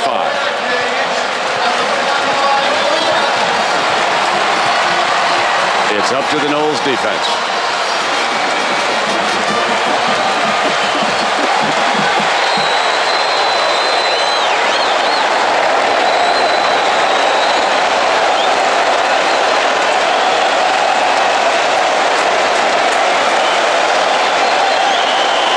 Gore to the right, Gore to the left. You've got to give Berlin a ton of credit for that last-minute touchdown drive to produce this overtime. Defense kept him in the game, and now Gore picks his way inside the 20-yard line. Gore to the right, Gore to the left. Hold on to the ball. You might even try kicking it on third down now. You're in just in case you bobble the snap. The last Miami overtime game that I remember produced that loss to Ohio State for a national championship back in the Tostitos Fiesta Bowl. This time against an arch rival on an opening game. You got to figure they're going to run to the left. Winston and the two tight ends are over here. Here's Gore, daylight, sprinting, cutting. Miami wins it. Wow. Frank Gore.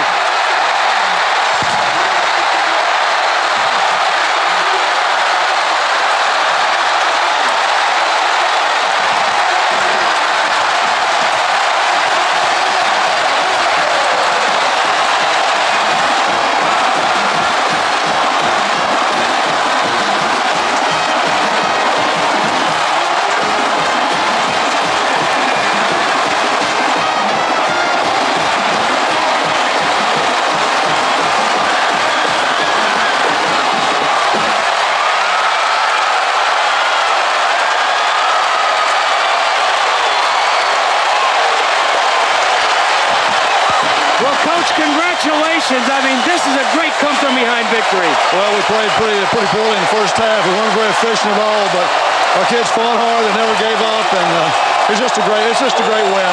Tell me a little bit about that last drive by Brock Berlin. Well, Brock's got a lot of character. He's got a lot of poise. The teammates believe in him. I'm just extremely happy for him. Did you second-guess yourself when you went for the field goal first? No, because, we had 3 opportunities and made nothing. We were 3 yards out, and we needed to score. We needed to get something out of it. The streak continues. Congratulations. I appreciate it. Thank you. Take another look now at Frank Gore, a young man who has missed most of the last 2 seasons with torn ACLs. Taking it to the end zone and showing you why. When he came out of high school nearby Coral Gables, that was big league talent, folks. That was a great call by new offensive coordinator Dan Werner. They were loaded left. Everyone thought they'd run towards the All-American, including me. They run the other way. Florida State must have been thinking the same way. It produces a touchdown. And the game-tying touchdown was a great call also. All right, our Chevrolet players of the game, Antonio Cromartie of Florida State and Antrell Roll from Miami. In a recognition of their efforts, Chevrolet will make a $1,000 contribution to each university's general scholarship fund.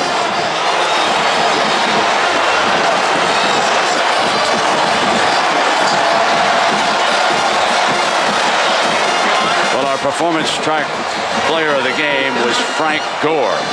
As you can see, 43 snaps, 18 attempts, 89 yards, and the winning touchdown in a 16-10 Miami victory.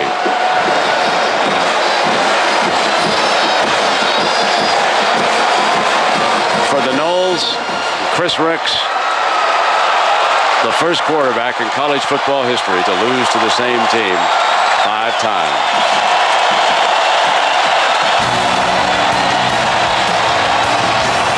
Well, a reminder that ABC Sports is online at ESPN.com. Search ABC Sports. Tomorrow, don't miss a college football triple header beginning at noon Eastern. Again, our final score, Miami with a great comeback beats Florida State 16-10. This has been a presentation of ABC Sports Championship Television.